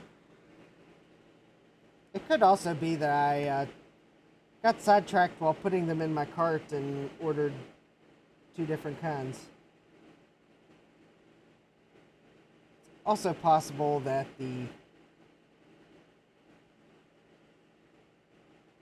I had just simply forgotten that they were for 2 different projects.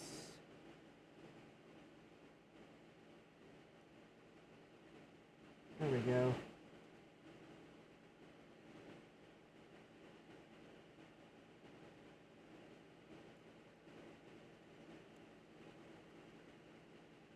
Alright, there we go. So those 4 caps are in place.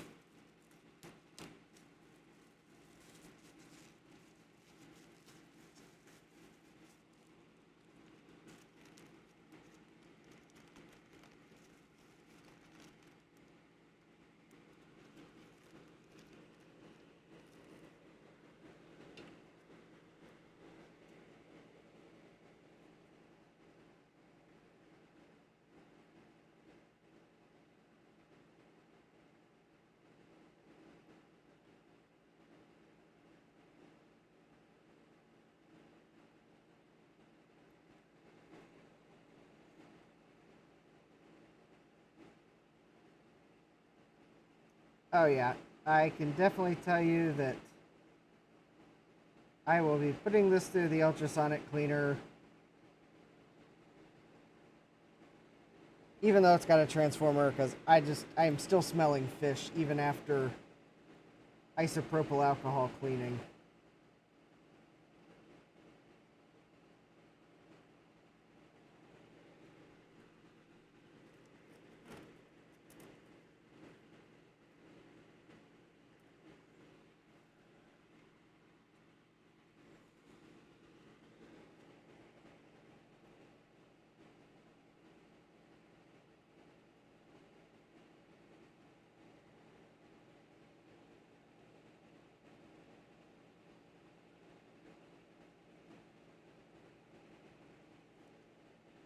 Hey, what was I saying? Jonah in the belly of the whale. This is certainly giving me those vibes.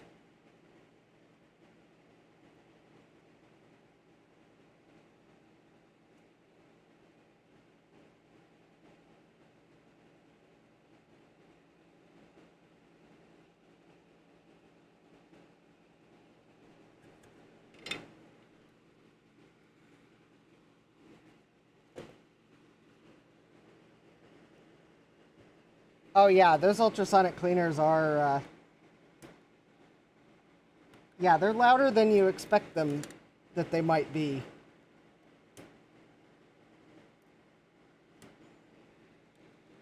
It's why I don't usually run them while streaming, even though I've got my ultrasonic cleaner. It's under the stairs, the stairwell's behind me, and that does block some of the sound, but you can still, I mean, you can still hear it.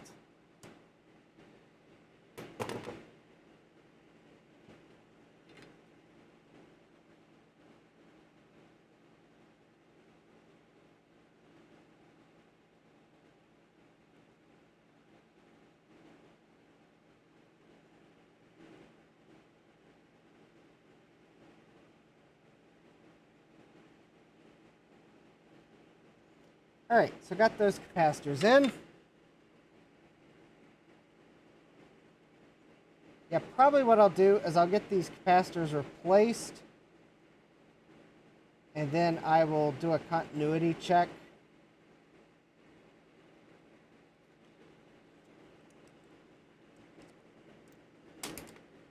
Alright, I'm not even gonna... Yeah, some of these capacitors I've been testing in the tester to see if they are actually bad. Like this little cute little one that's 25 volt, some number microfarad. It's so small I can't really read the writing. I don't think it was leaking.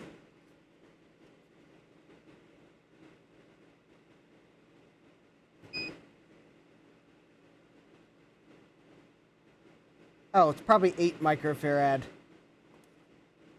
Yeah, that actually might be... that cap might actually be good, but I'm just replacing them all.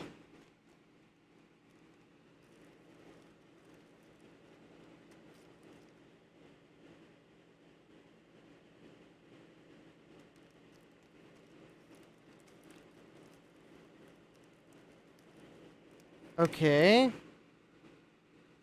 Well, if I can find the replacement, that is.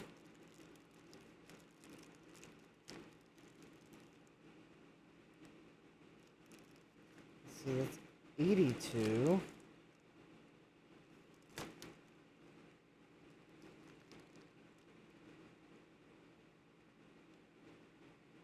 That's not it. That's not it. That's definitely not it. Those aren't it. Those aren't it. These them?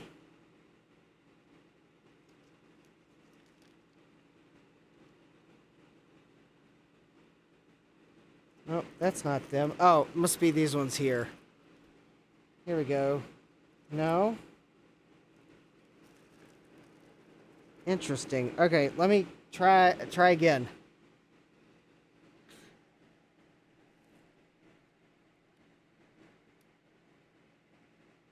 Alright, let me see if I can read the writing under the microscope. So it says it is a 25 volt, 10 microfarad.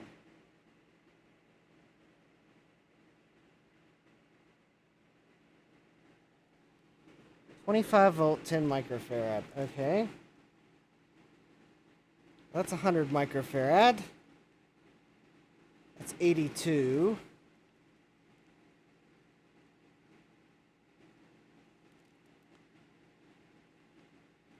Oh.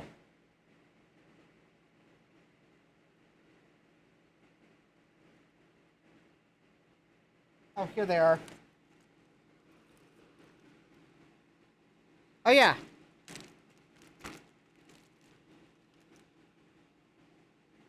Yep, capacitor brand with the M.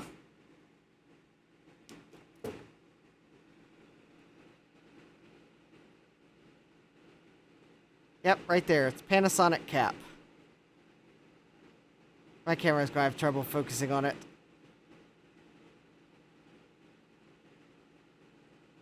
Focus, focus. Come on, camera. I know you can do it. There you go. Yep, it's Panasonic cap.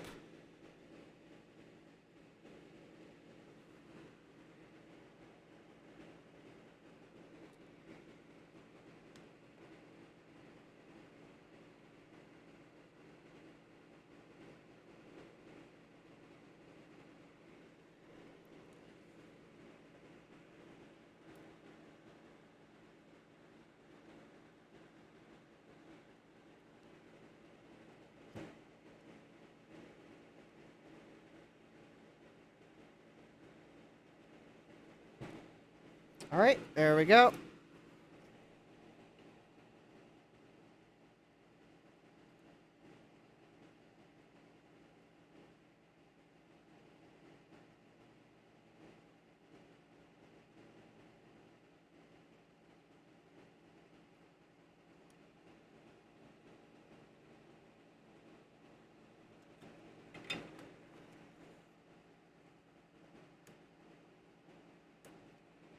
All right.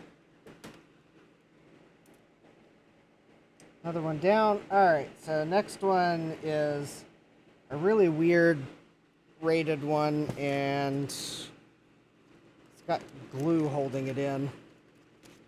It's like an 820 microfarad.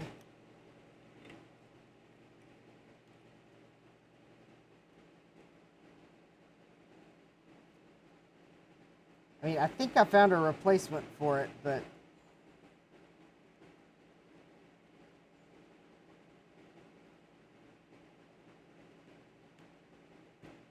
oh yeah, I bet this is the one that I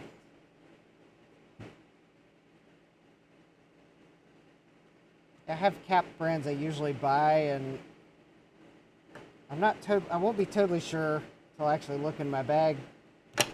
This is maybe the one that I went to a brand that I don't normally buy because they actually had a equivalent. But I gotta get this glue loose. Unfortunately, unlike hot glue that will come loose with some isopropyl alcohol. Oh wait, maybe it is going to come loose for me.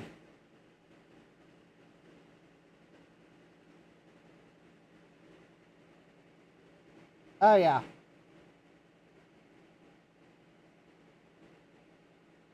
Yeah, usually when I recap, I don't worry about the same brand. Because honestly, I think for a lot of them, I think their quality now would be just as good. I usually go for, I mean, quality now is probably better than it was then.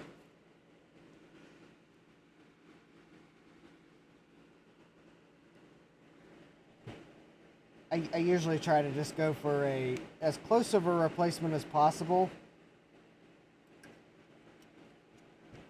If I can, I'll try to look up what type of capacitor the old one was. Like, see if it was like a low ESR or a, some other trait.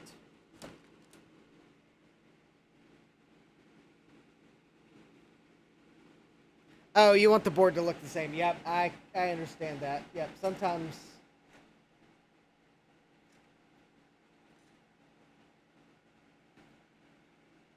Yes, I'm sure at some point I will probably have boards where I would do the same. I'd want it to look the same. But, like, this power adapter, for example, is not anything special enough that it needs to look the same. Because no one's ever... Well, okay, I probably shouldn't say no one will ever look inside of it after I'm done with it, but...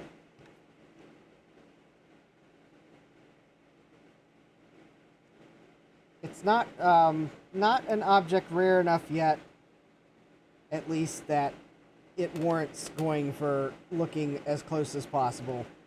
Besides, given the damage from leaking electrolyte on it, it's probably not going to look the same when I'm done with it. Building an expensive shopping list on DigiKey. Well, I've been there, done that. And they should send me the t-shirt.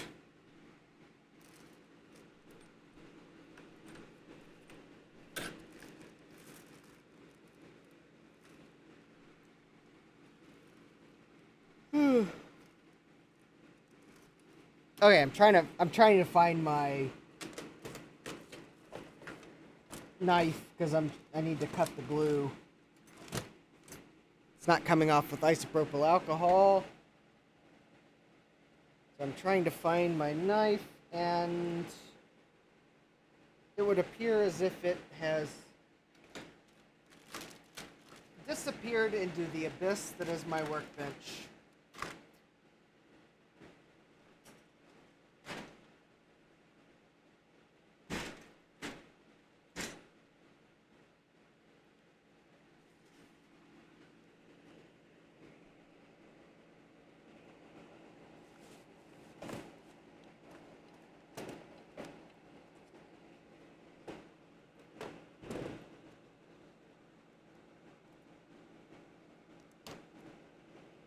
There we go. Oh yeah, that was another leak-tastic capacitor. I still want to get the glue off the board.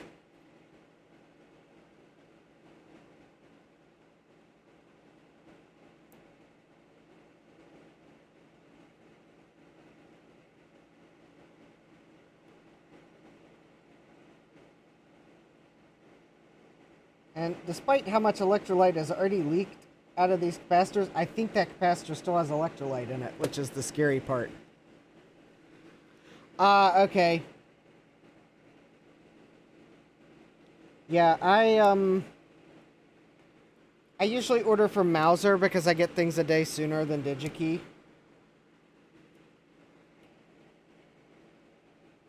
And again, that would be because of geography.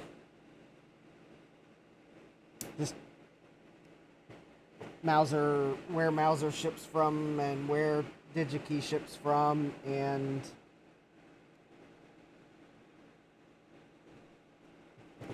I get things a day sooner from Mouser. Yep. Mouser would take longer than DigiKey in the Northwest. You can order FedEx ground from DigiKey. Yeah, if I order ground from DigiKey, I think it takes a week because they usually ship from North Dakota.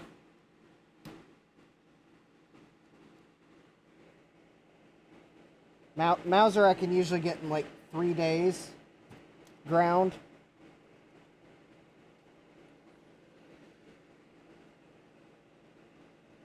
DigiKey, it's usually a week.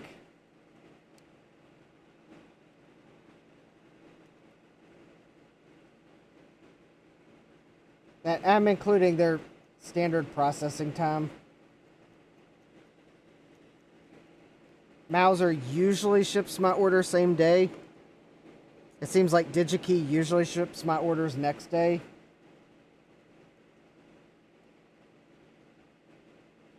So about three days for Mauser or a week for DigiKey for me to get things, just based on where they are and how long it takes them to process my orders.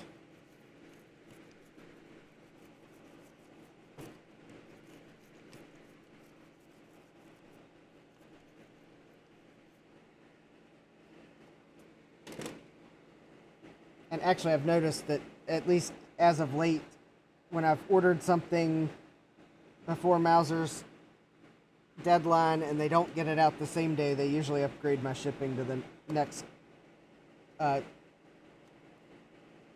So, like, if I pay for ground and they don't get it out the same day like they say they can, if I order before their deadline, it usually goes out next day as a 2-day package. So net effect is I usually still get it in 3 days.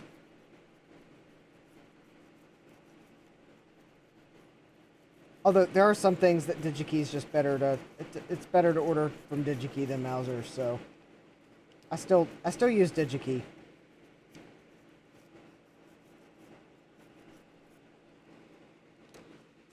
But yeah, it's one of those things. Yeah, definitely. Where you are in the country is one consideration when picking an electronics vendor to order from. Because I think DigiKey and Mauser sell a lot of the same brands, especially for like capacitors and things like that. I know when you get to other more specialty things, you might run into a case where you want a brand and the vendor doesn't carry it.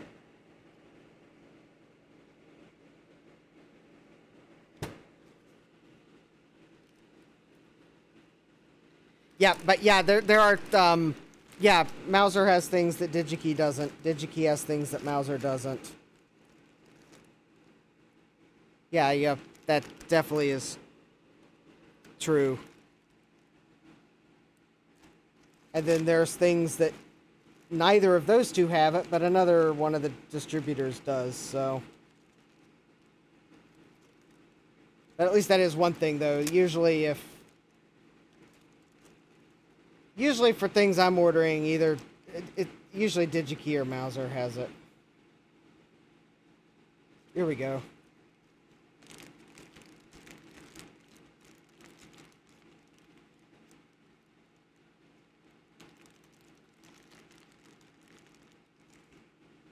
Yeah, Arrow's another one I like. And I think, I don't order from them as often, but yeah.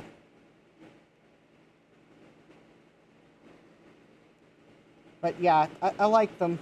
I do I do occasionally check their website just to see how they do in terms of like price and.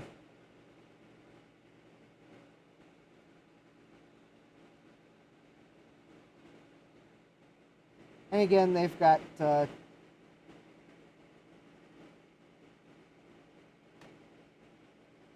they've got I think Arrow sells some things that DigiKey and Mauser don't.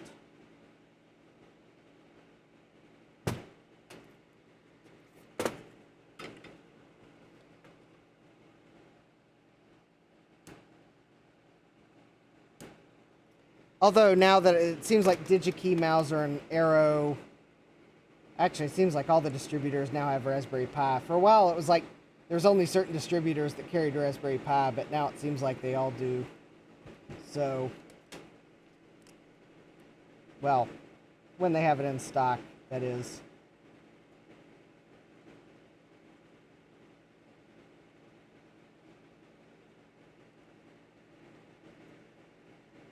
Alright, just trying to make sure I got all the capacitors. So I'm just putting a green stripe on the ones I replaced. Because it seems like I haven't replaced many capacitors, but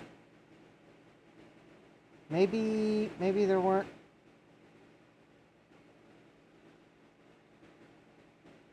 Okay, maybe there weren't that many. Okay, I mean, I still have to get the daughter board, but.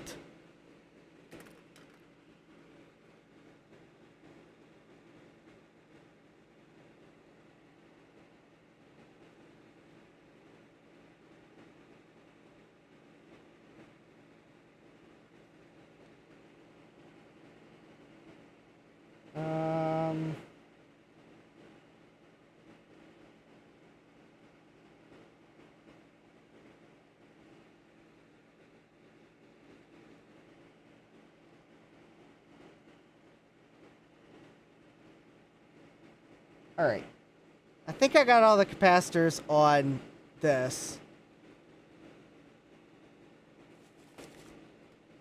I don't even... Oh, wait. Oh, that... Oh, the Tesla MHB8804 chip.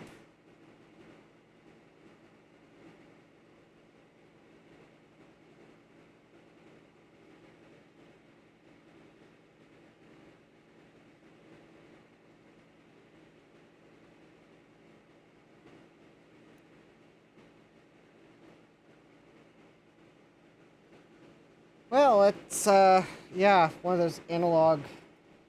I mean, you would think there would be some equivalent chip out there.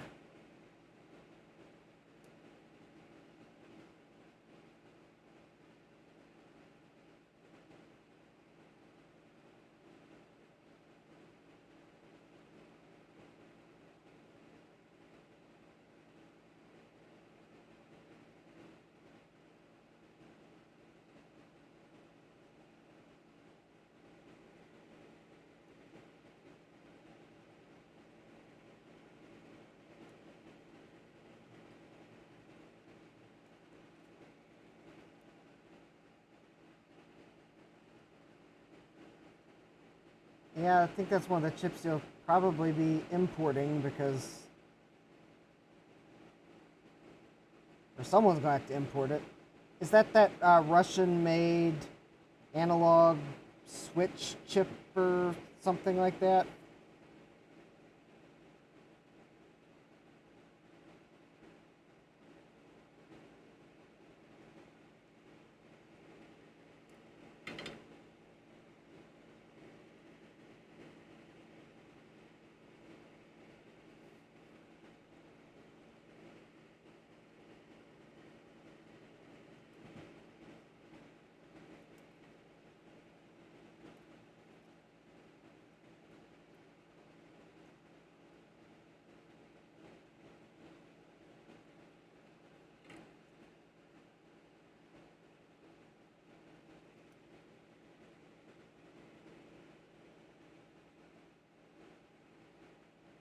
All right.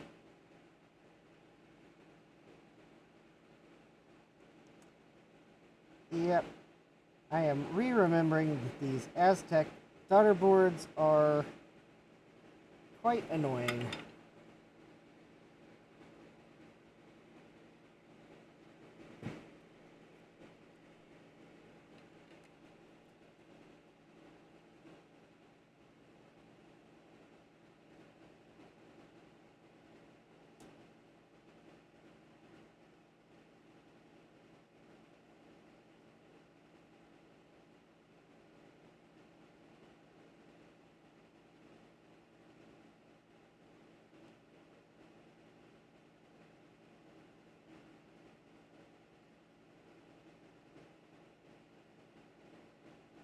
Yep, I think I have all the evidence I need that says some of these capacitors have leaked.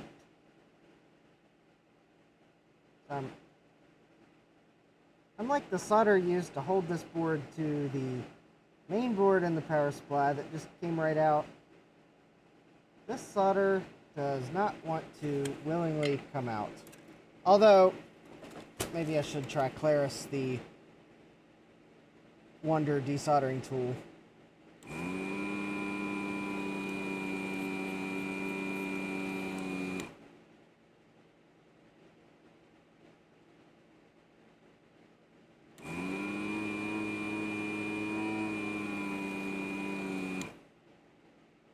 Oh, there we go.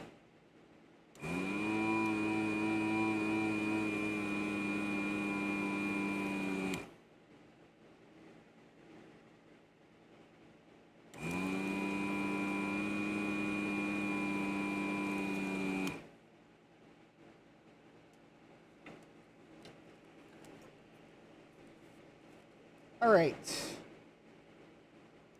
So let's see. This one capacitor is a 100 microfarad 10 volt.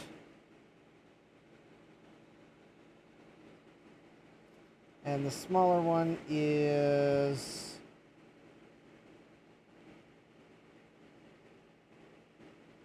not all the way desoldered yet. Lovely.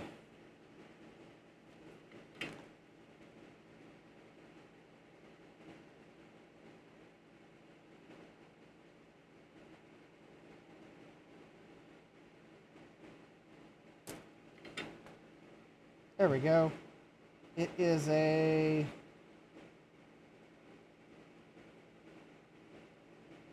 oh, I think it's another one of those 25 volt 10 microfarad that has the writing really funny. Yep. Oh yeah, and I think that this capacitor is leaked.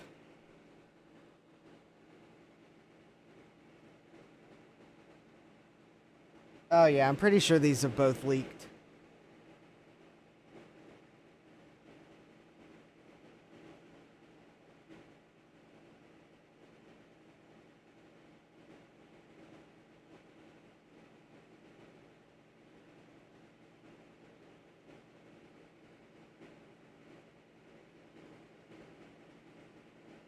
Oh yeah, and I guess if you're working on these power daughter boards, be careful, because there's surface mount components on both sides of the board.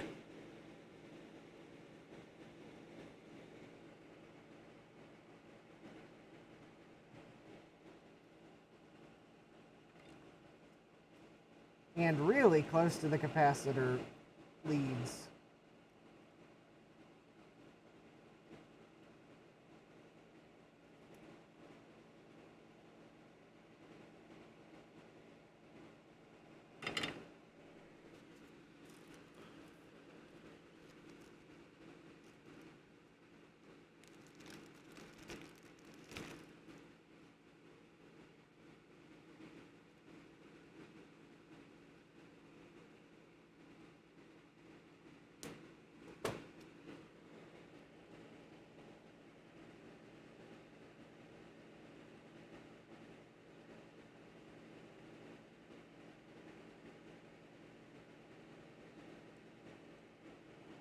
Okay, this new capacitor I got to replace this one is larger than the original. It was unavoidable, but it should fit. Because I think the 100 micro, I think the replacement for the other capacitor is actually smaller than the original.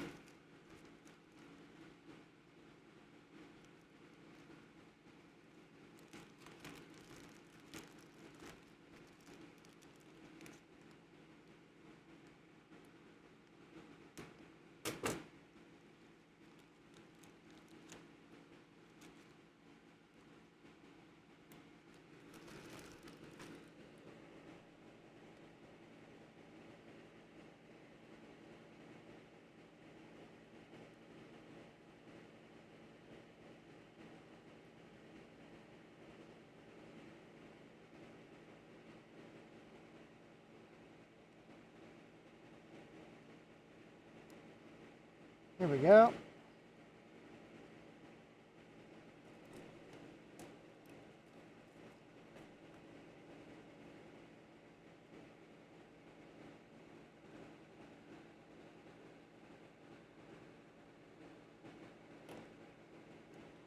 All right.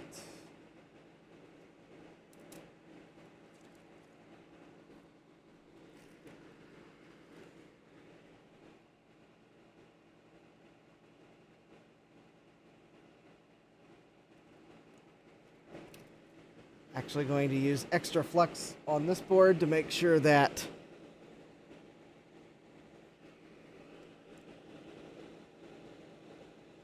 the solder stays where I want it to stay.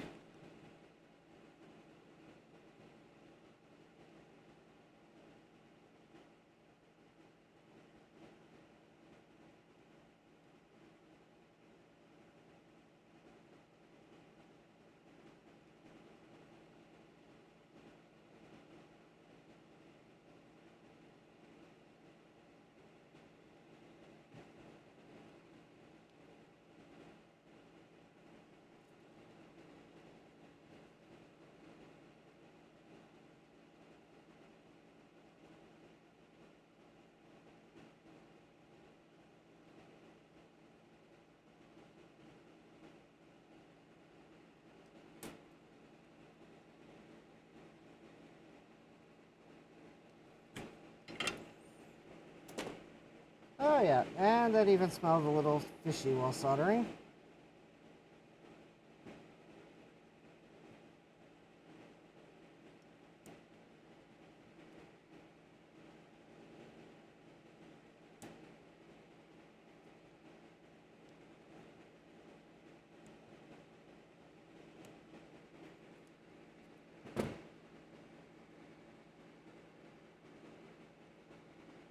Alright, so there's 2 down. Alright, looks like we got 1, 2, 3 more. 3 to go. So this one is...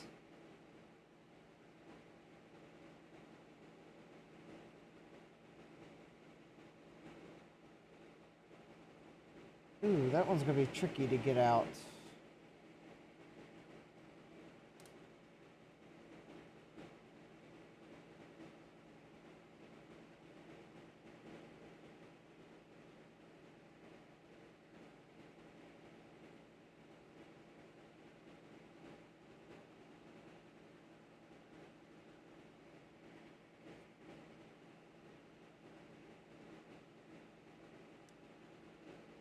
Because that capacitor is...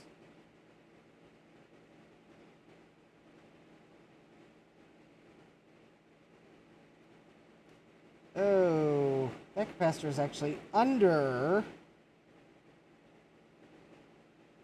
Oh, really?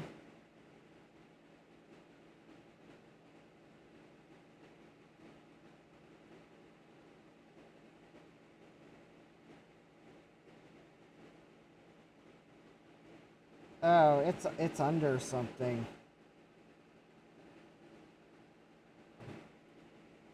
Alright, well, I think I'm going to hope that capacitor is actually not leaking, because I can't get to it.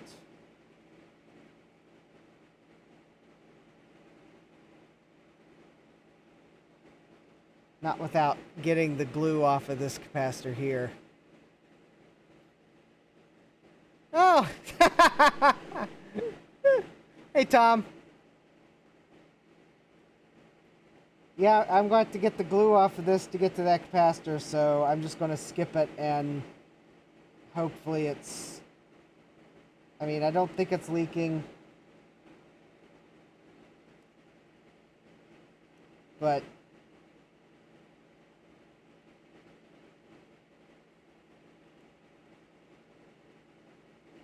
yeah, it's gonna...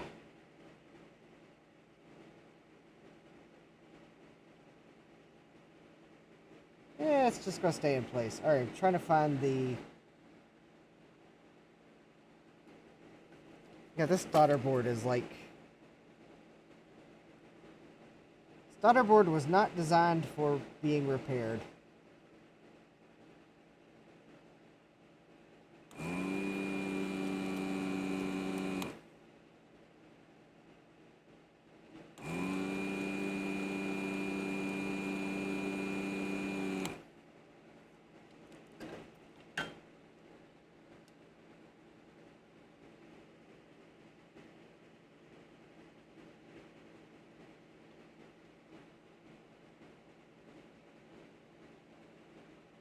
Alright, I did get this one out, I think. So this one is a... oh, I don't think it was leaking.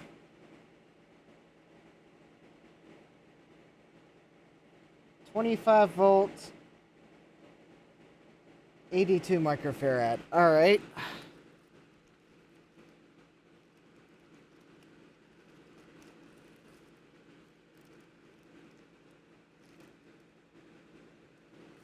Oh, there we go. That's what I ordered the red ones for.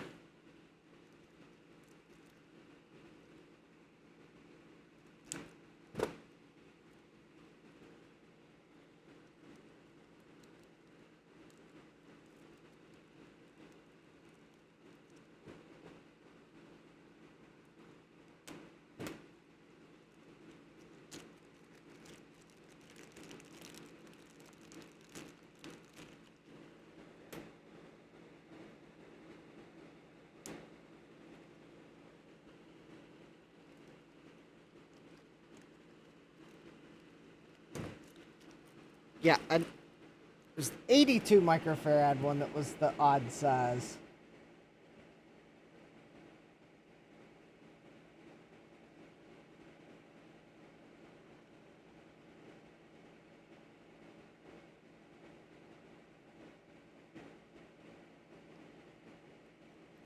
Which you'll know because it's a red cap.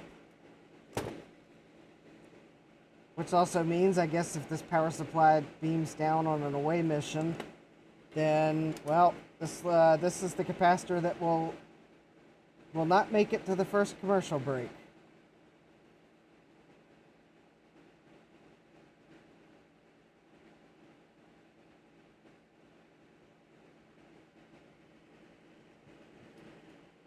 Guess like the old saying, the old joke, Kirk, Spock, Bones, and Ensign, name doesn't really matter, beams down to the planet. Who's not going to make it to the end of the episode?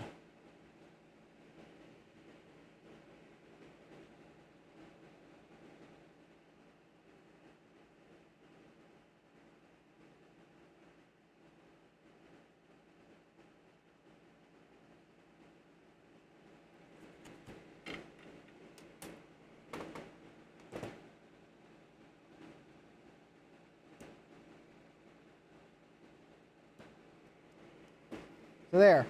It's my red shirt capacitor, so...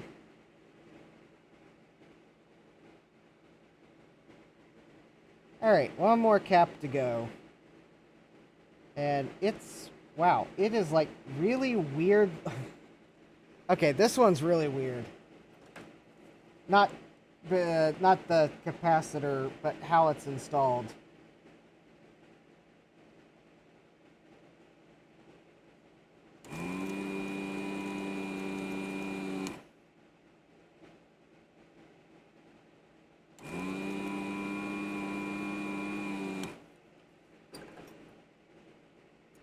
So there's a surface mount resistor between the two leads of this capacitor.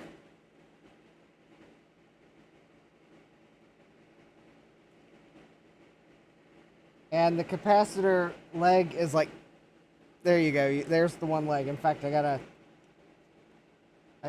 solder wick it from this side because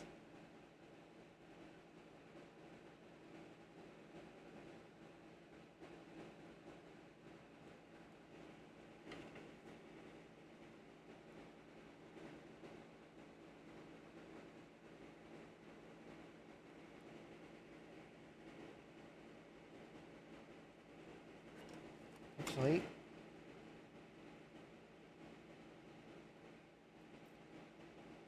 there we go. Oh, it's got heat shrink on that one leg. That's... Oh, and I got the heat shrink off, so maybe I can reuse it. So this is a 50 volt, 2.2 microfarad. All right.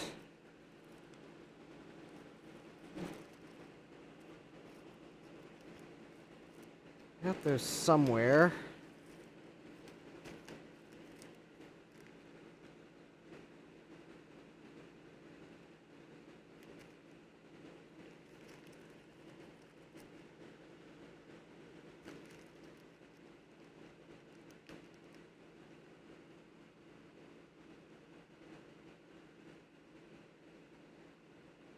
Here they are.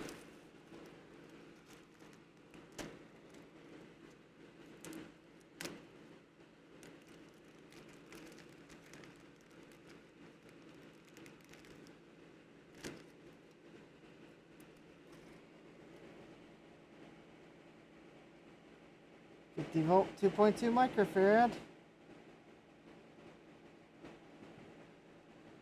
Uh-oh.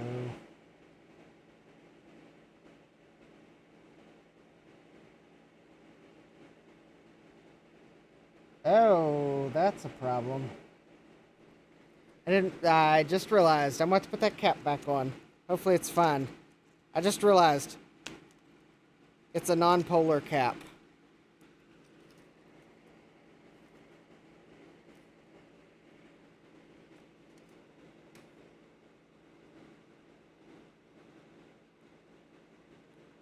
Well, let me test it.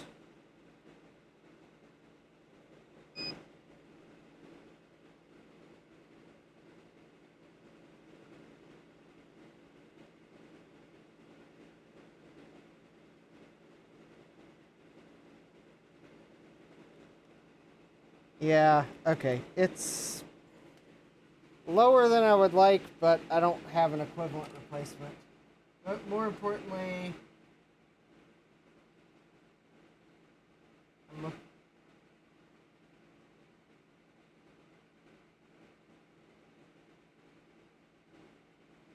I don't think it's leaked.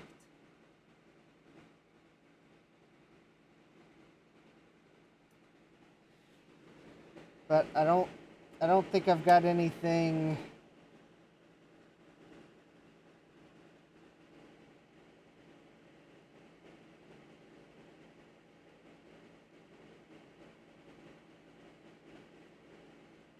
All right, so I guess I'll put it back.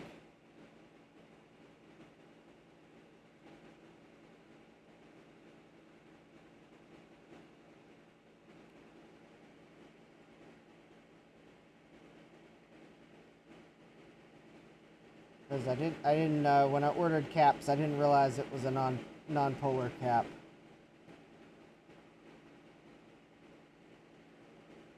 Or I would have probably ordered a ceramic cap. I would have ordered a ceramic or something to go in its place if I'd realized it was not polarized. But I didn't realize there was no stripe on the capacitor until I pull it out and look on the board and wonder why in the world is there no polarity mark on the board.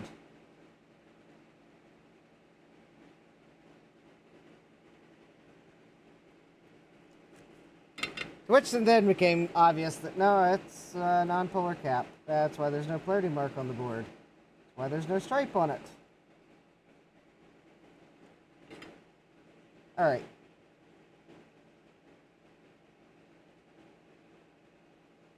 So while I would have liked to have replaced all the capacitors on this board, I did leave two. One because of where the leads are located. I would have to unglue this component and then that non-polarized cap because it's not polarized. So, all right. Let me give this board a clean and then I'll reinstall it on the main board of the power supply. And then I want to see if the power supply is... I want to see if the power supply is shorted or if it looks like if I plugged it in to check voltages, it's not going to, like, misbehave.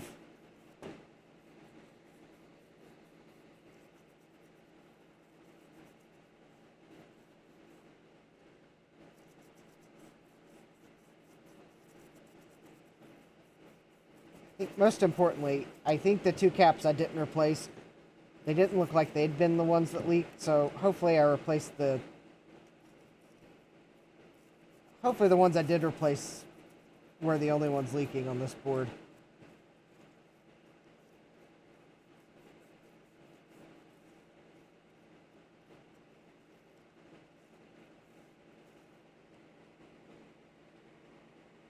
Alright.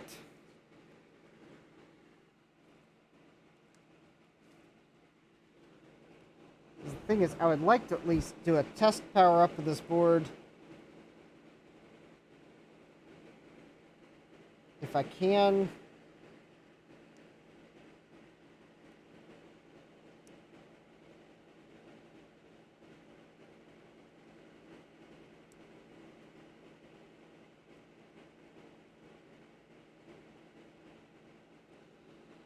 Just to see if I've fixed, and if I do the work on the traces on the bottom, that I won't be disappointed.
Alright, hold please. I just bridged solder that I don't think was...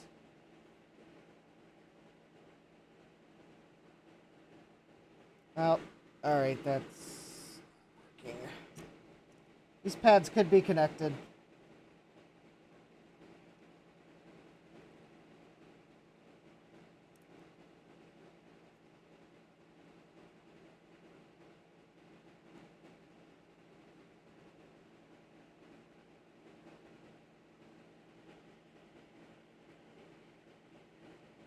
Actually, no, I don't think those pads were connected, so that's good that I caught the,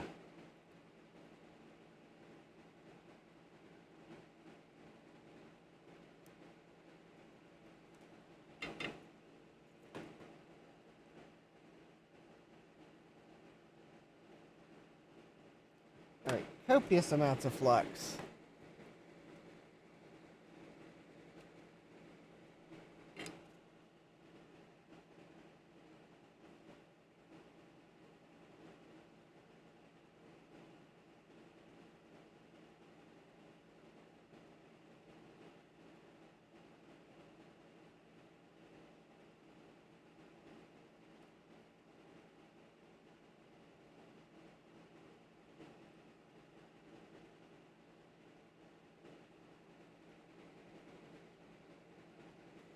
Alright.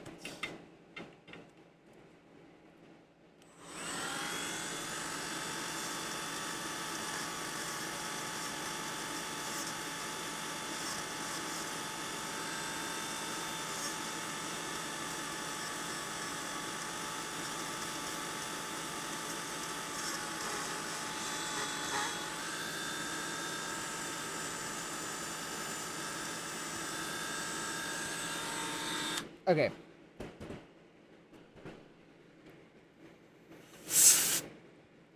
Okay, there we go.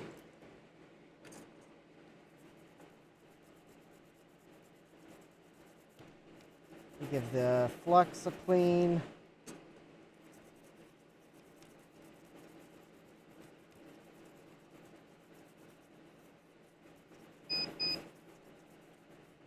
Oh, I just realized there are some components that I still need to solder back. So let me...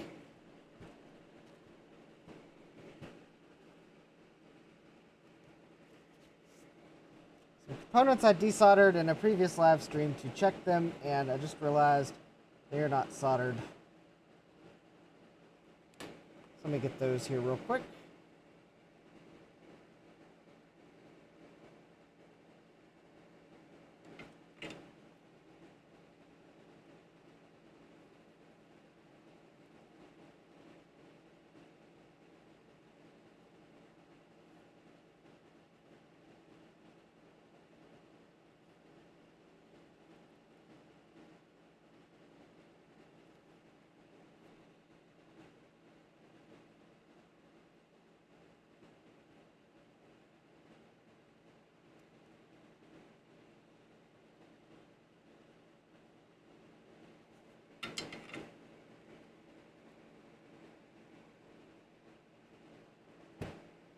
Ooh. Also, good thing I caught this. Because it turns out if I had tried to power this up without soldering these, one of the leads for one of these transistors was actually bent up under the heatsink, so I would have probably shorted something to ground. At best, something would have just been really unhappy.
Oh, okay. Those were connected.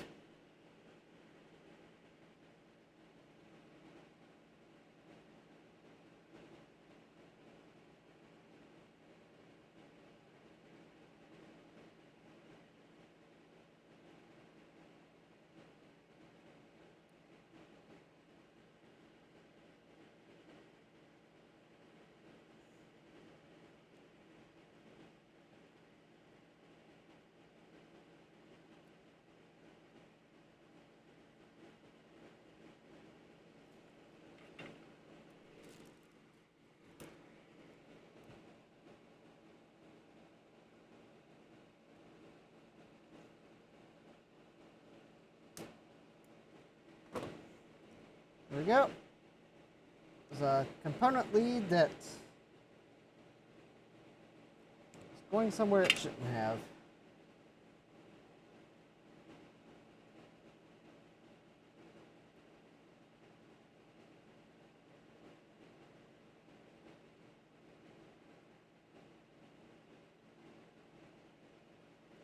Okay.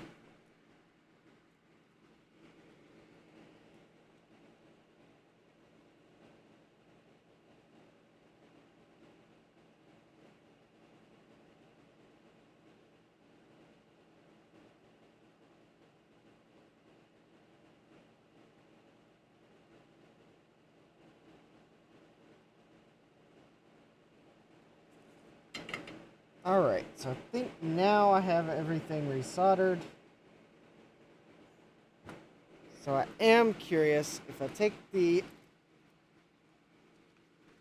meter and check resistances.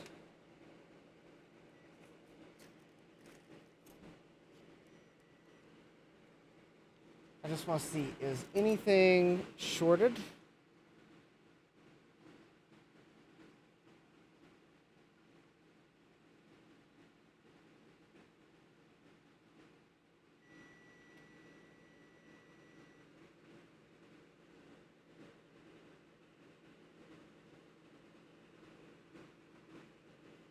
Alright, so two of the output pins are... Oh, okay, there are two neutrals, and...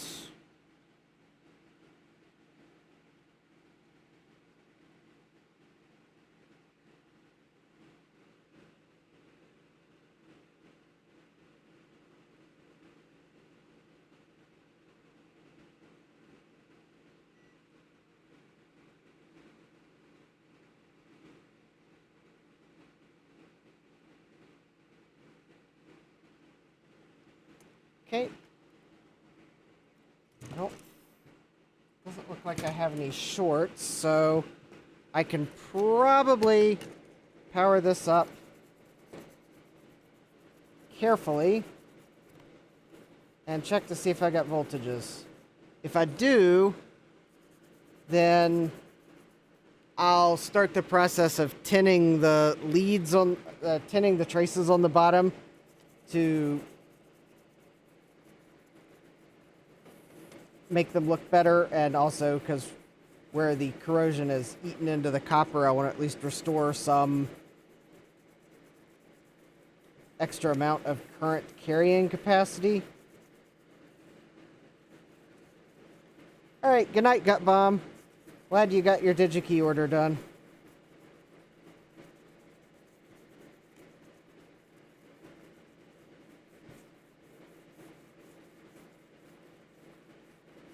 Although, as much electrolyte leakage as there is on this board, if it does work, I think I may send it through the ultrasonic cleaner and then do the trace reinforcement.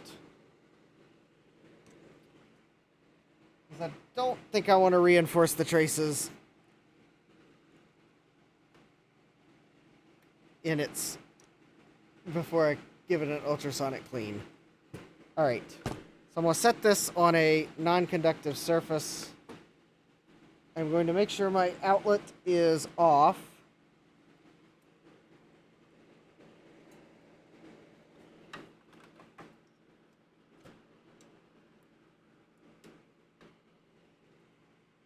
Alright. Do not attempt hazardous voltages exist inside.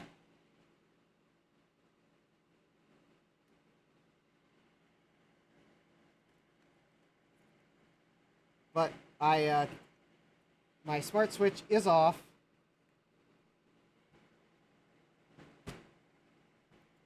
And after powering this up, I will let the capacitors discharge before moving it.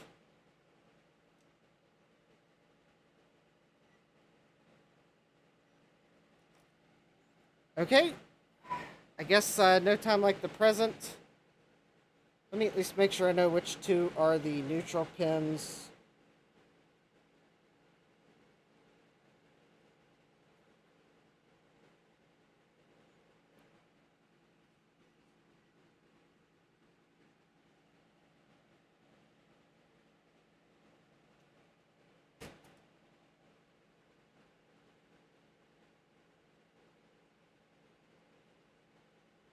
I'm going to go ahead and stick my multimeter lead.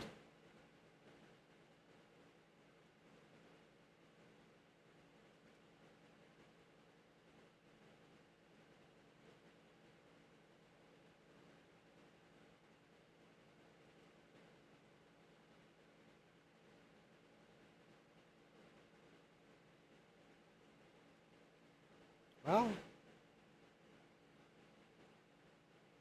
actually, I thought it was...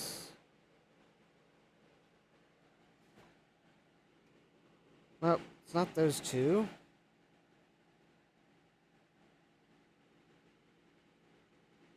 There we go.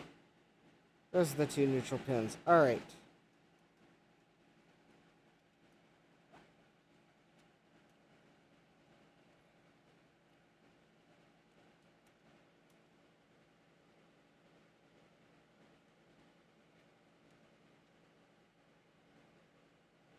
All right, so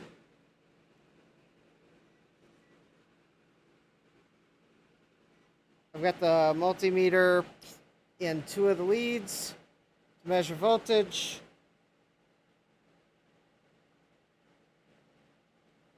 And, all right. I'm attempting to single-handedly click the thing on the screen that I need to. All right. So, going hot in 3, 2, 1.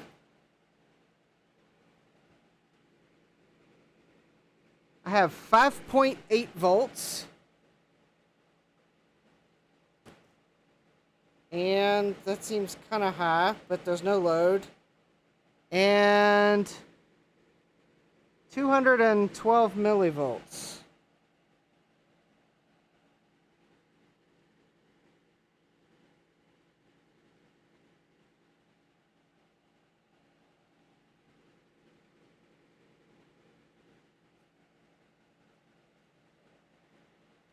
Okay, I think there's... Oh, you didn't see any LED lights coming on. No. Oh, that's a good point. No, they did not. And I'm reading like 5.8 volts, so I think it's overvolting.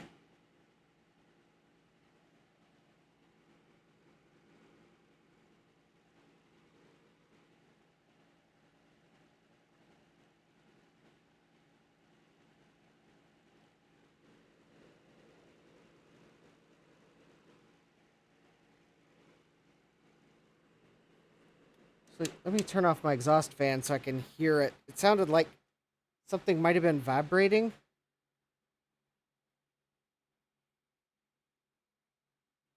No. Okay. So it would appear as if there is further... Should have a green LED. Yeah. Okay. So it would appear as if...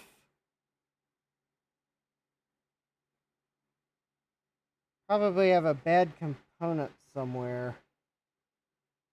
Or there's a broken trace.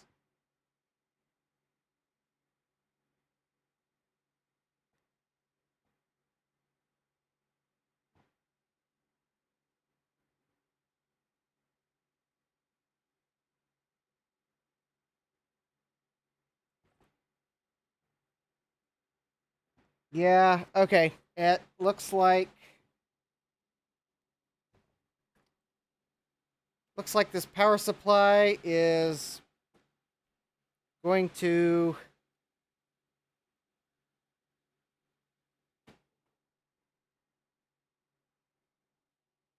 let me see if there's anything obvious.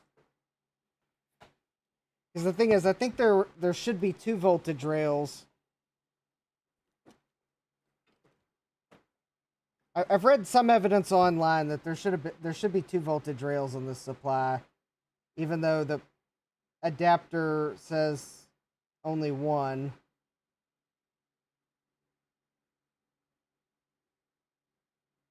All right, I guess yeah. Let me.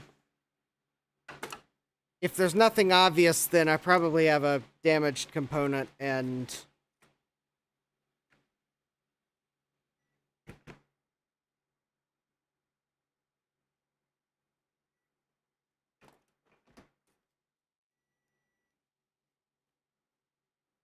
Actually, first let me do this.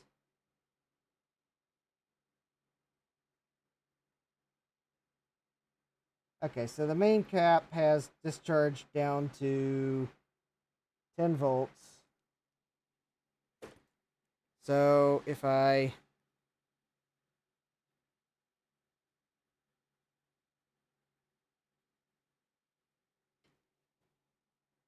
only did that because it was at 10 volts.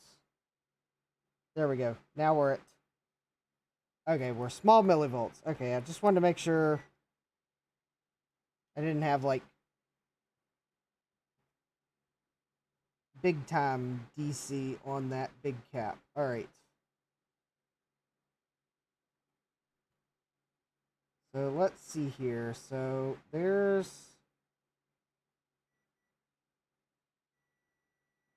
okay, so there's a connection there because that's one of the traces that looked pretty bad. I think that trace runs to here.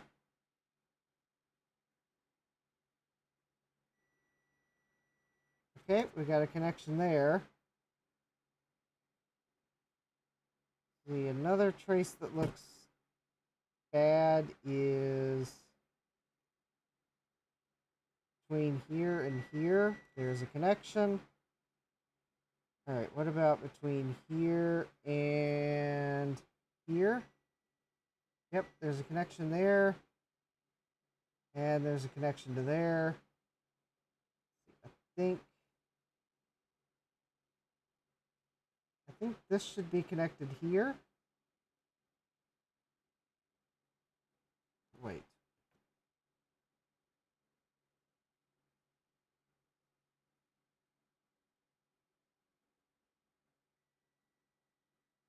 Okay, I got a connection there.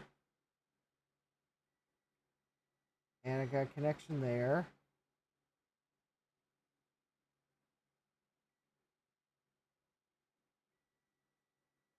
Okay, and that trace is connected. Okay, that needs some cleanup there.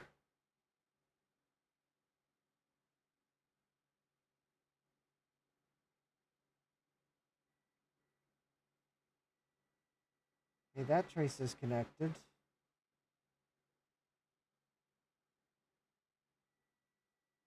That trace is connected. That's connected.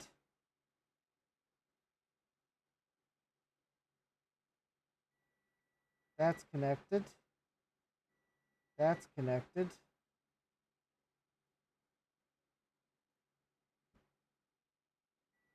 That's connected.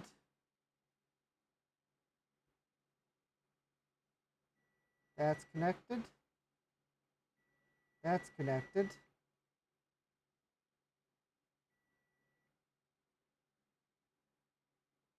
That's connected.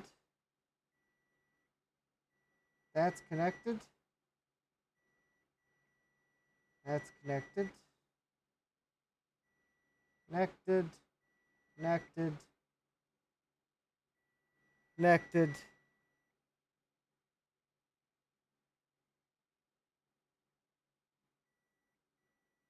Connected. Connected. Connected.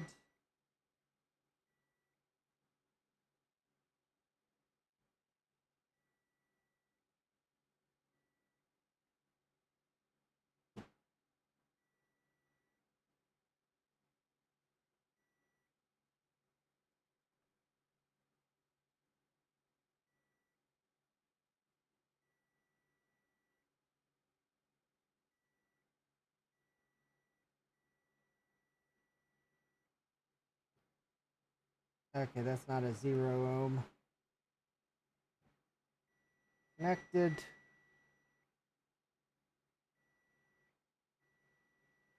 That's connected.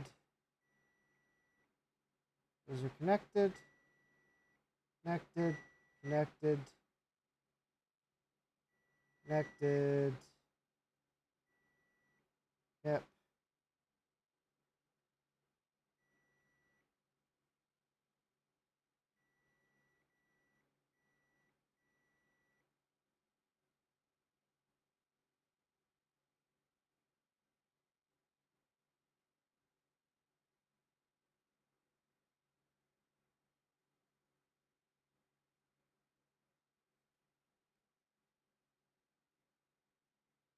Yeah, I don't see anything obvious on that side of the board.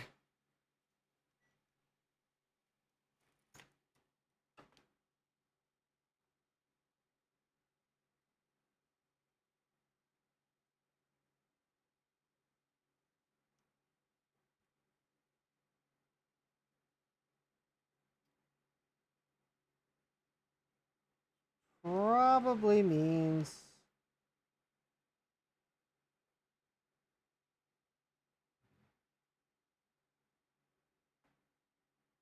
I might have to start removing components again and testing them.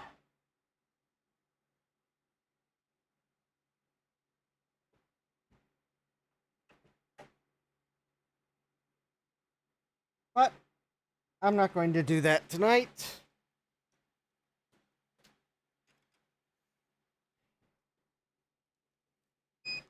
I did, though, because inquiring minds must know.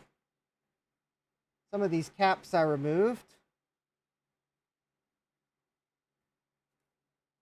Like this one.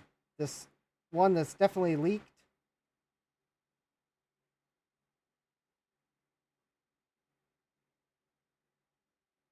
It's an 820 microfarad cap, and it's down to 694. Pretty high ESR, but yeah, the cap's leaked. That one's definitely needed replaced, but I was kind of hoping to find that maybe one of these caps is shorted.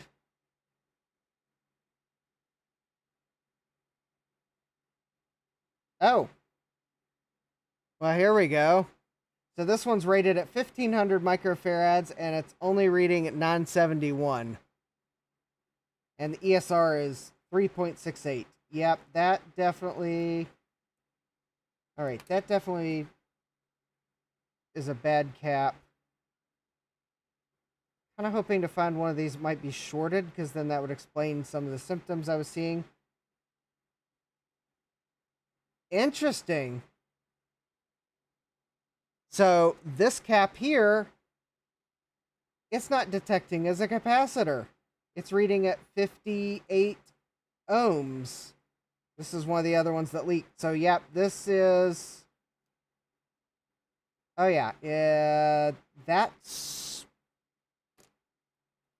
Especially if this other one is also...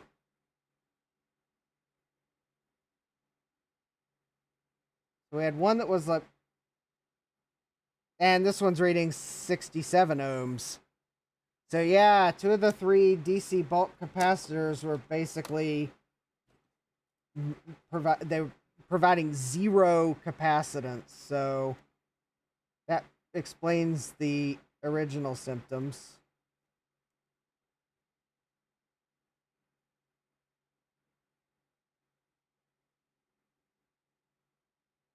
This one's 388 microfarads, and it is a 470, so that's kind of low. Yeah, the caps definitely died, but seeing that 2 of those caps are resistors confirms that it helps me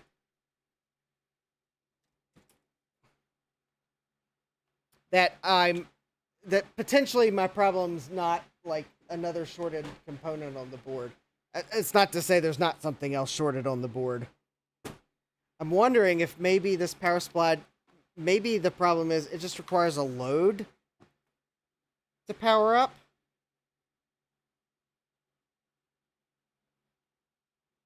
Maybe. I mean, I don't want to give it the load of. I don't want to give it the load of my LTE 286, especially not if it's running at almost 6 volts. But maybe I have a. Oh, hold on. Just realized I'd accidentally bent some pins on a processor sitting on my workbench. There we go.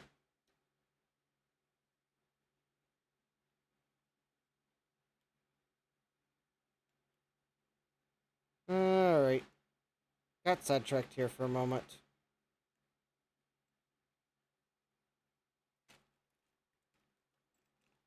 Okay. Let's see here. Do I have like a power resistor or something I can...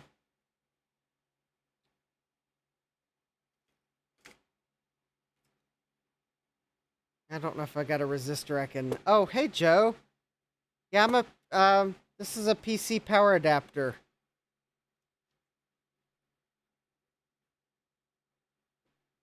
Let's see, your general... Jesse says, my general experience with Compaq of that era is they try to push all of the juice if it doesn't detect the proper load.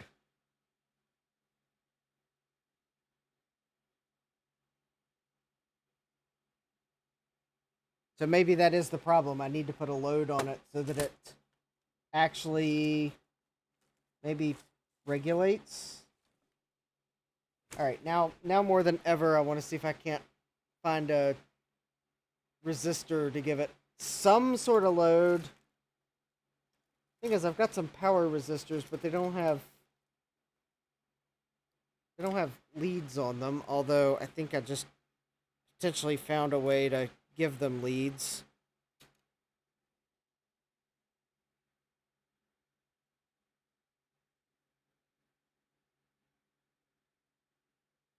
I can remember what I did with them.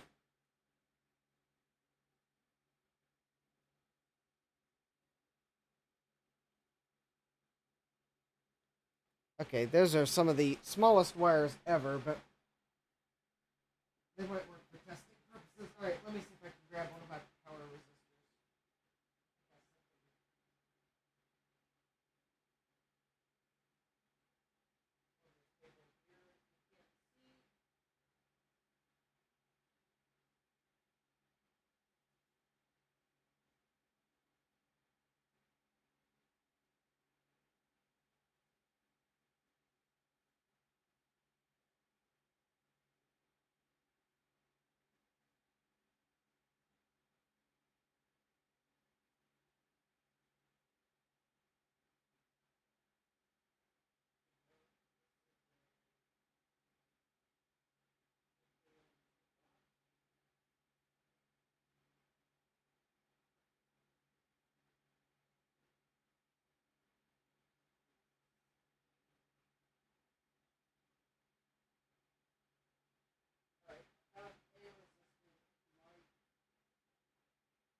Okay.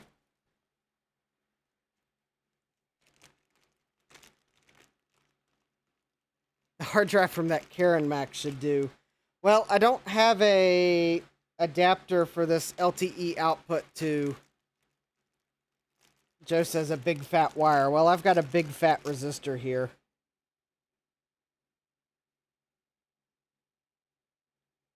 Actually, I've got 3 big fat resistors.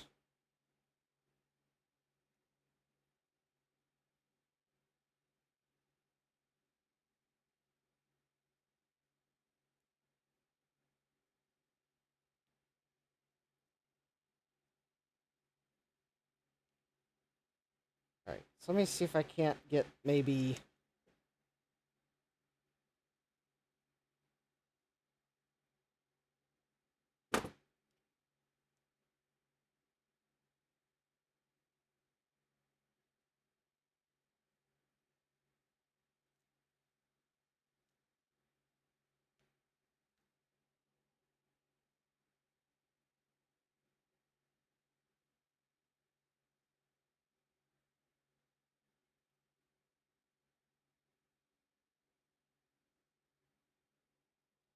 Alright, so I think I got the resistor on the... what should be the 5-volt rail.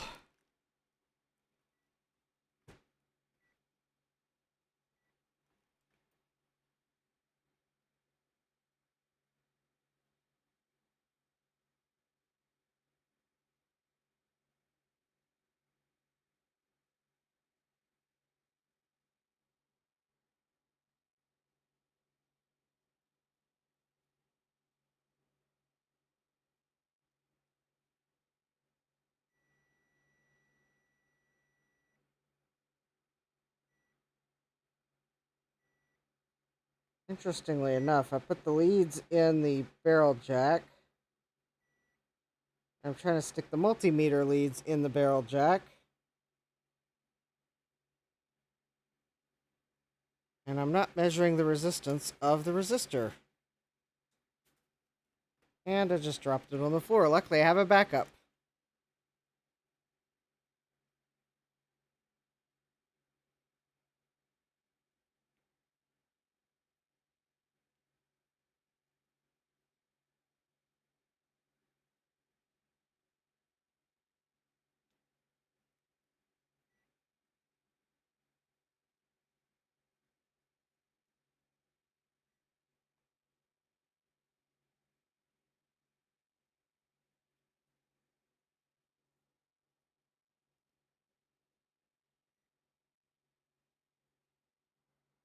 Okay, well, I will give this a try.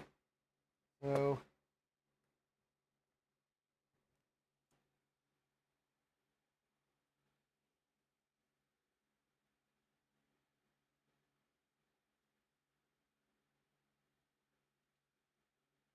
probably don't know if it's the load it'll be looking for.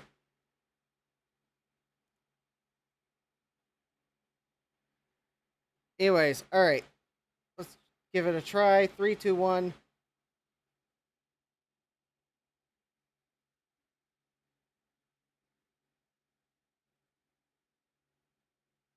And nothing. No. Okay. Oh, I bet the resistor wasn't even making contact. Yeah. Oh, those are the wrong 2 leads.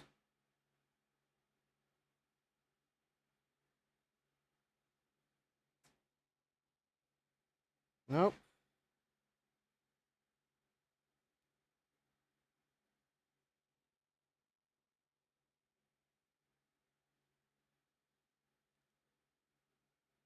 Okay, now I think the power supply's not outputting any voltage.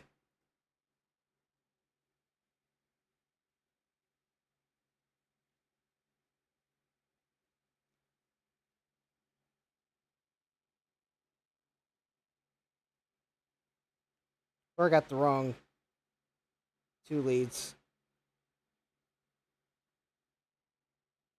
Nope, that's not it. Oh, that's not it. That's not it.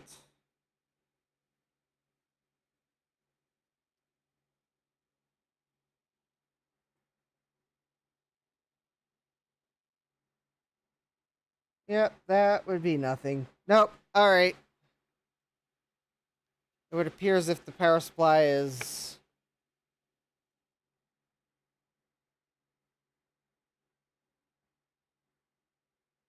even less happy now than it was previously.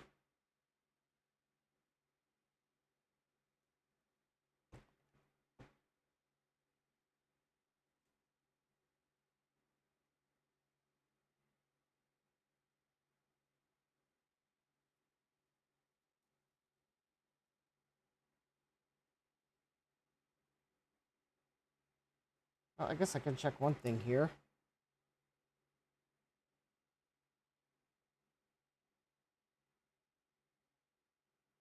Oh, that's very interesting. Okay, where's the AC leads come in? I just noticed something here. So that's brown, and that's blue. I'm gonna go to AC, turn this on.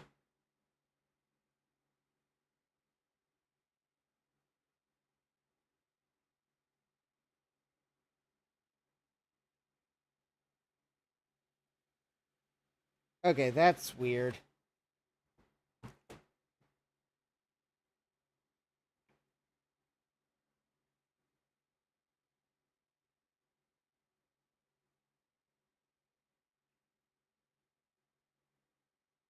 That's just really weird. I think there's something wrong with the AC plug. I had like 2 volts AC coming in. Yeah, 2 volts AC coming in.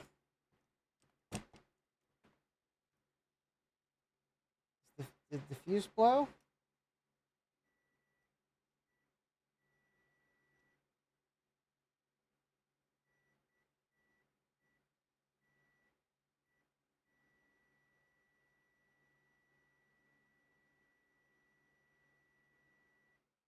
I don't know. It's all over the place, but that could be capacitor.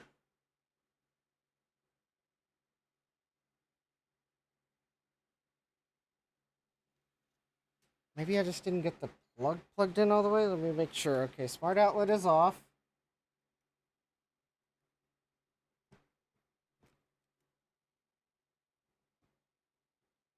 Oh, actually, that would be a good test.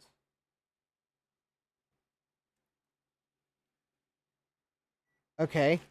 Let me do the, let me test the power coming in from the wall.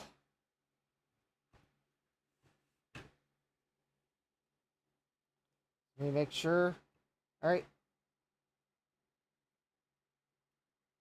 122 volts. Okay.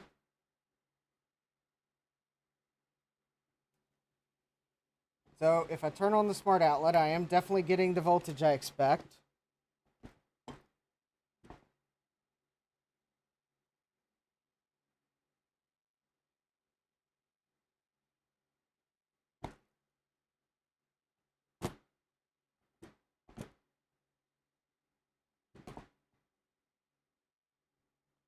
Okay, so if I turn the power supply on again, then let's see here.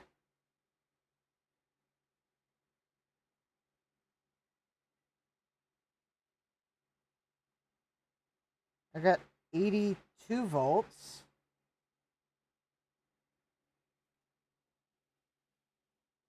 I have 82 volts AC.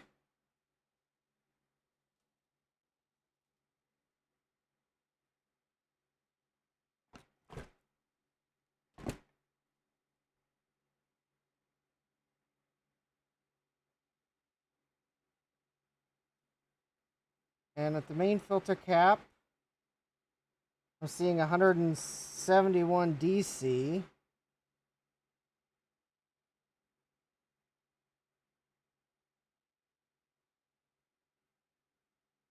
Okay. I don't know why it's only...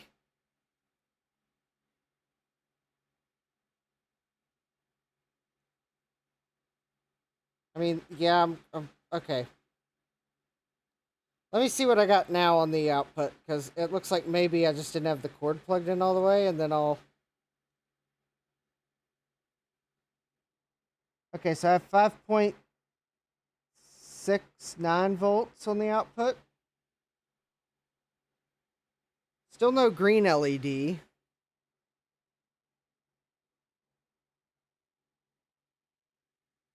All right, let me try one of my... What's the gray thing on the IEC connector? It's a safety cap. It's the... I think it's the X class. Yeah, it's the X2. It's the X2 rated safety cap.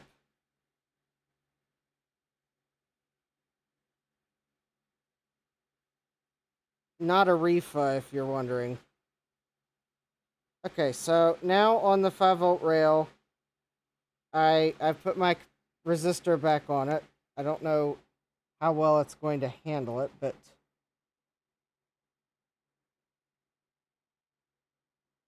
I only got 4 volts DC.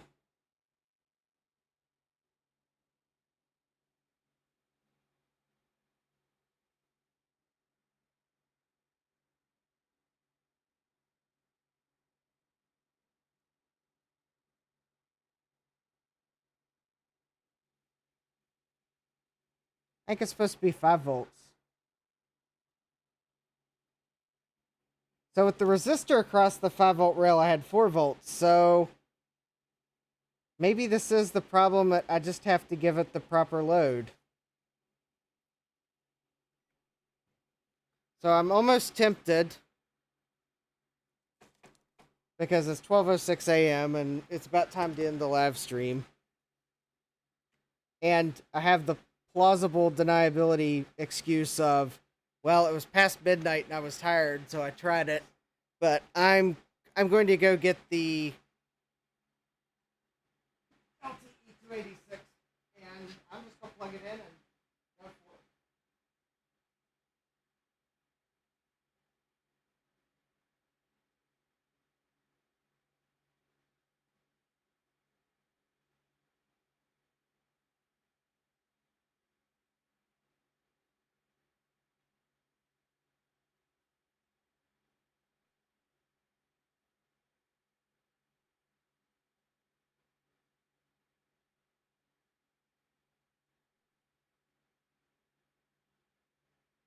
Because sometimes some power supplies just require the proper load, and I don't know that I can give it the proper load with a 1K ohm resistor. But it seems like, though, when it had a resistance, the voltage was lower. So I'm hoping that if I plug it into the actual laptop, it will get the actual load it's looking for, and it will regulate to 5 volts properly. That's my theory. It is quite possible that my theory might go up in smoke, especially if the power supply falls off of where I've got it. So I am, before I do this, I am going to apply the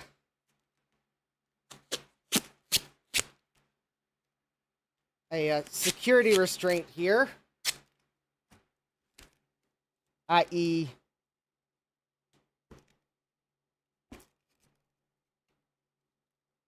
I'm going to tape the power supply in place so that it cannot fall over on top of the laptop. There you go. Safety tape. I mean, gaff tape. I mean, did you realize that gaff tape was such a versatile tool in your toolbox? I'm also going to go ahead and put the CMOS battery in.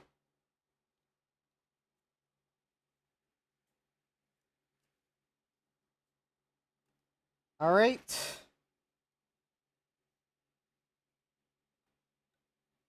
I have no idea what this is going to do. I don't have everything hooked up, but I should have enough hooked up that if it's going to power up, Oh, it would probably help if I reinstalled the ROMs, which I had removed because I pulled them for reading.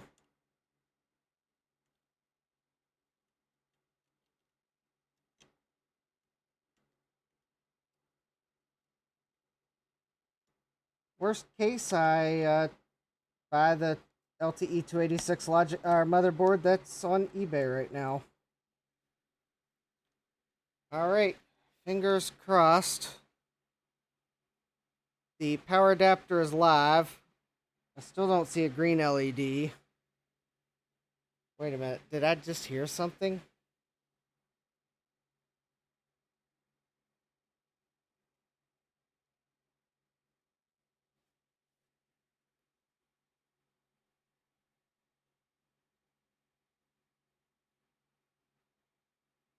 Well, I don't think it's okay.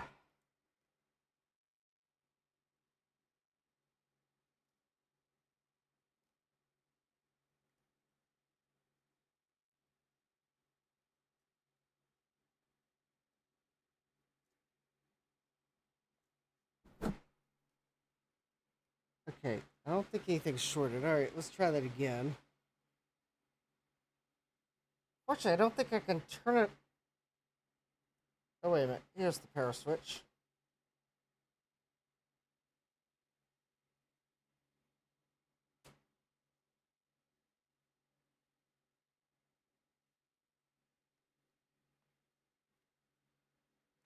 Yeah. All right, let me see if I can measure the voltage. If I can find a. Oh, I probably heard my. Nope.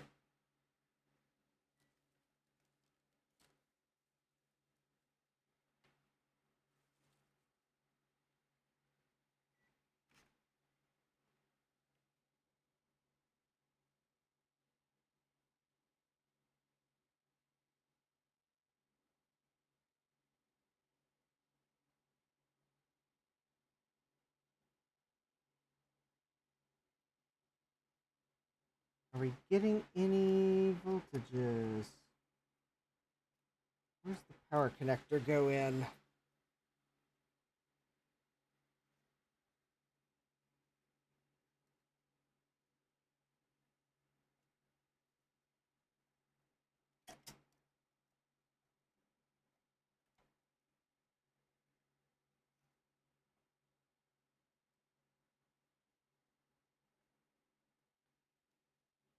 Yeah, I don't think it's happy.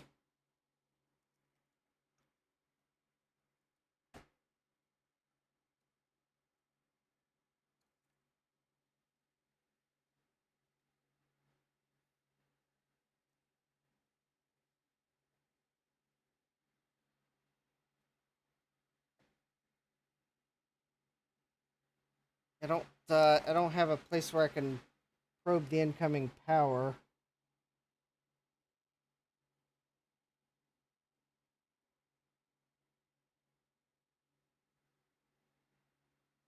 Oh wait.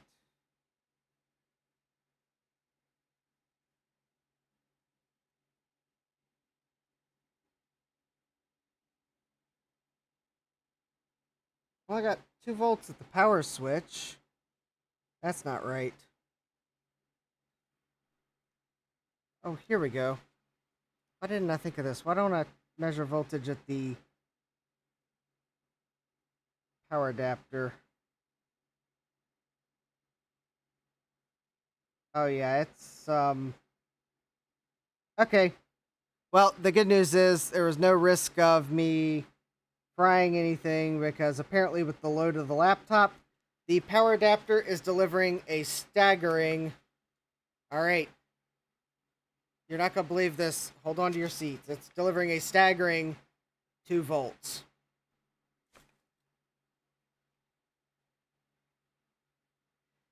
2 whole volts. All right. Well, that tells me that the power adapter is. There must be a bad component on it because. it's like, it's not able, it's like you add a load and it's not able to regulate. So the fact, when I added that 1K resistor and had 4 volts, well,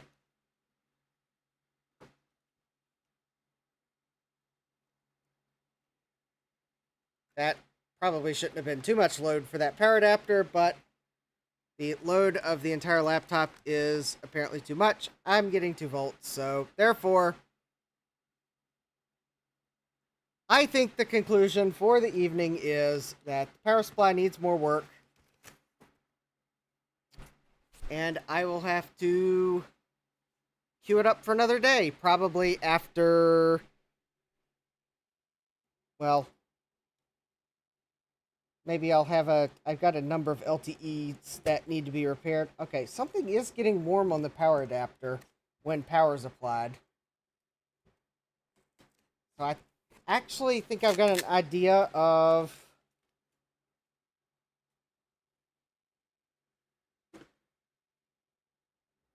the heat sink on the side of the power adapter is getting warm. So it is trying to work. Let me unplug it completely.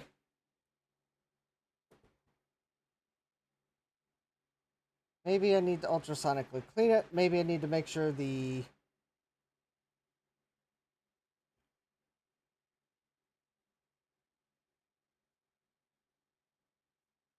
I don't know. I'm wondering if one of the diodes on the board maybe is bad, because I do see some of those glass diodes. And I know those are prone to failure, so probably my next step, I'll probably remove the diodes, and yeah, power splash troubleshooting is not really my forte. I'm not a power supply expert, but I guess I play one on YouTube. So yeah, there's a couple glass diodes in here, the old style.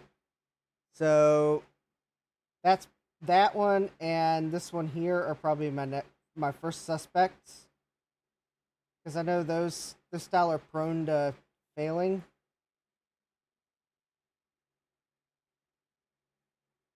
I guess there's also a chance that the electrolyte could have damaged one of the transformers, or it's under the transformer. I mean, probably I'll just put this through the ultrasonic cleaner. I don't really like doing it when there's transformers, but I'll just make sure this is really dry before I use it again. But yeah, it looks like I'll probably start by checking transistors and diodes. And who knows? Maybe this is the power supply that will stump me. And I guess there's always the chance I can maybe pick up another one of these power supplies on eBay, although usually these power supplies, when they show up on eBay, the conduit from my wallet to someone else's wallet, the place where I buy things that I later regret,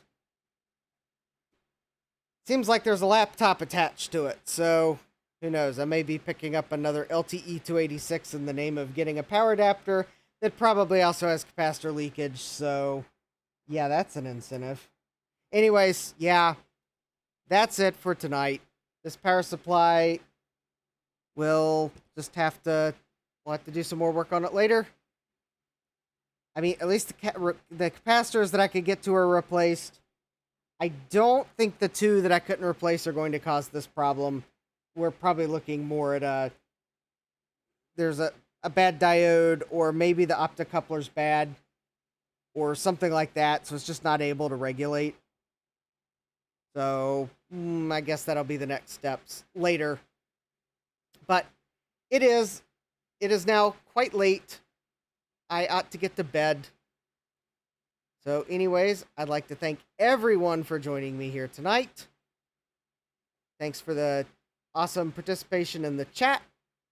Don't forget to smash that like button, subscribe, and turn on notifications so that when I have further Compaq LTE shenanigans or other repairs, don't forget I got Macs, I got PCs, I got Tandies, I got Commodores, I've got Apples.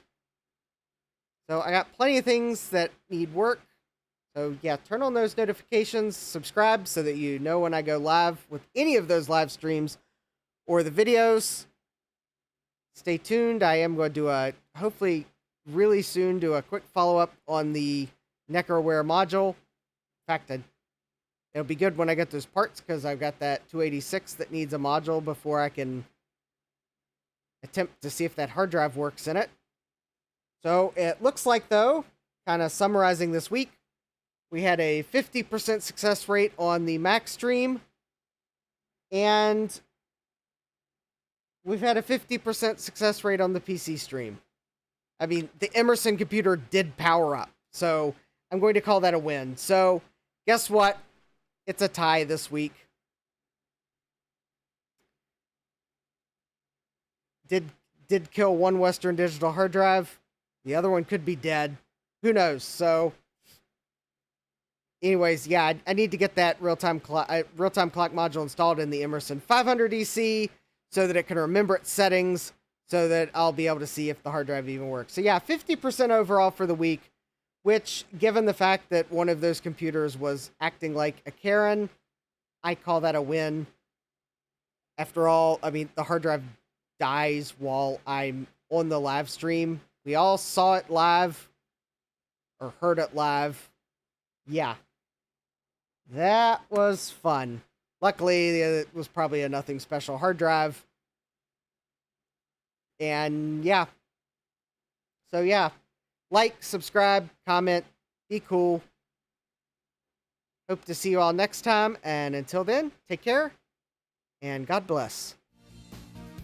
Computerized Start is brought to you by my awesome patrons on Patreon. And by your tips and memberships on Ko-fi. These and other channel supporters make my live streams possible. You too can become a channel supporter with tiers starting at just $1.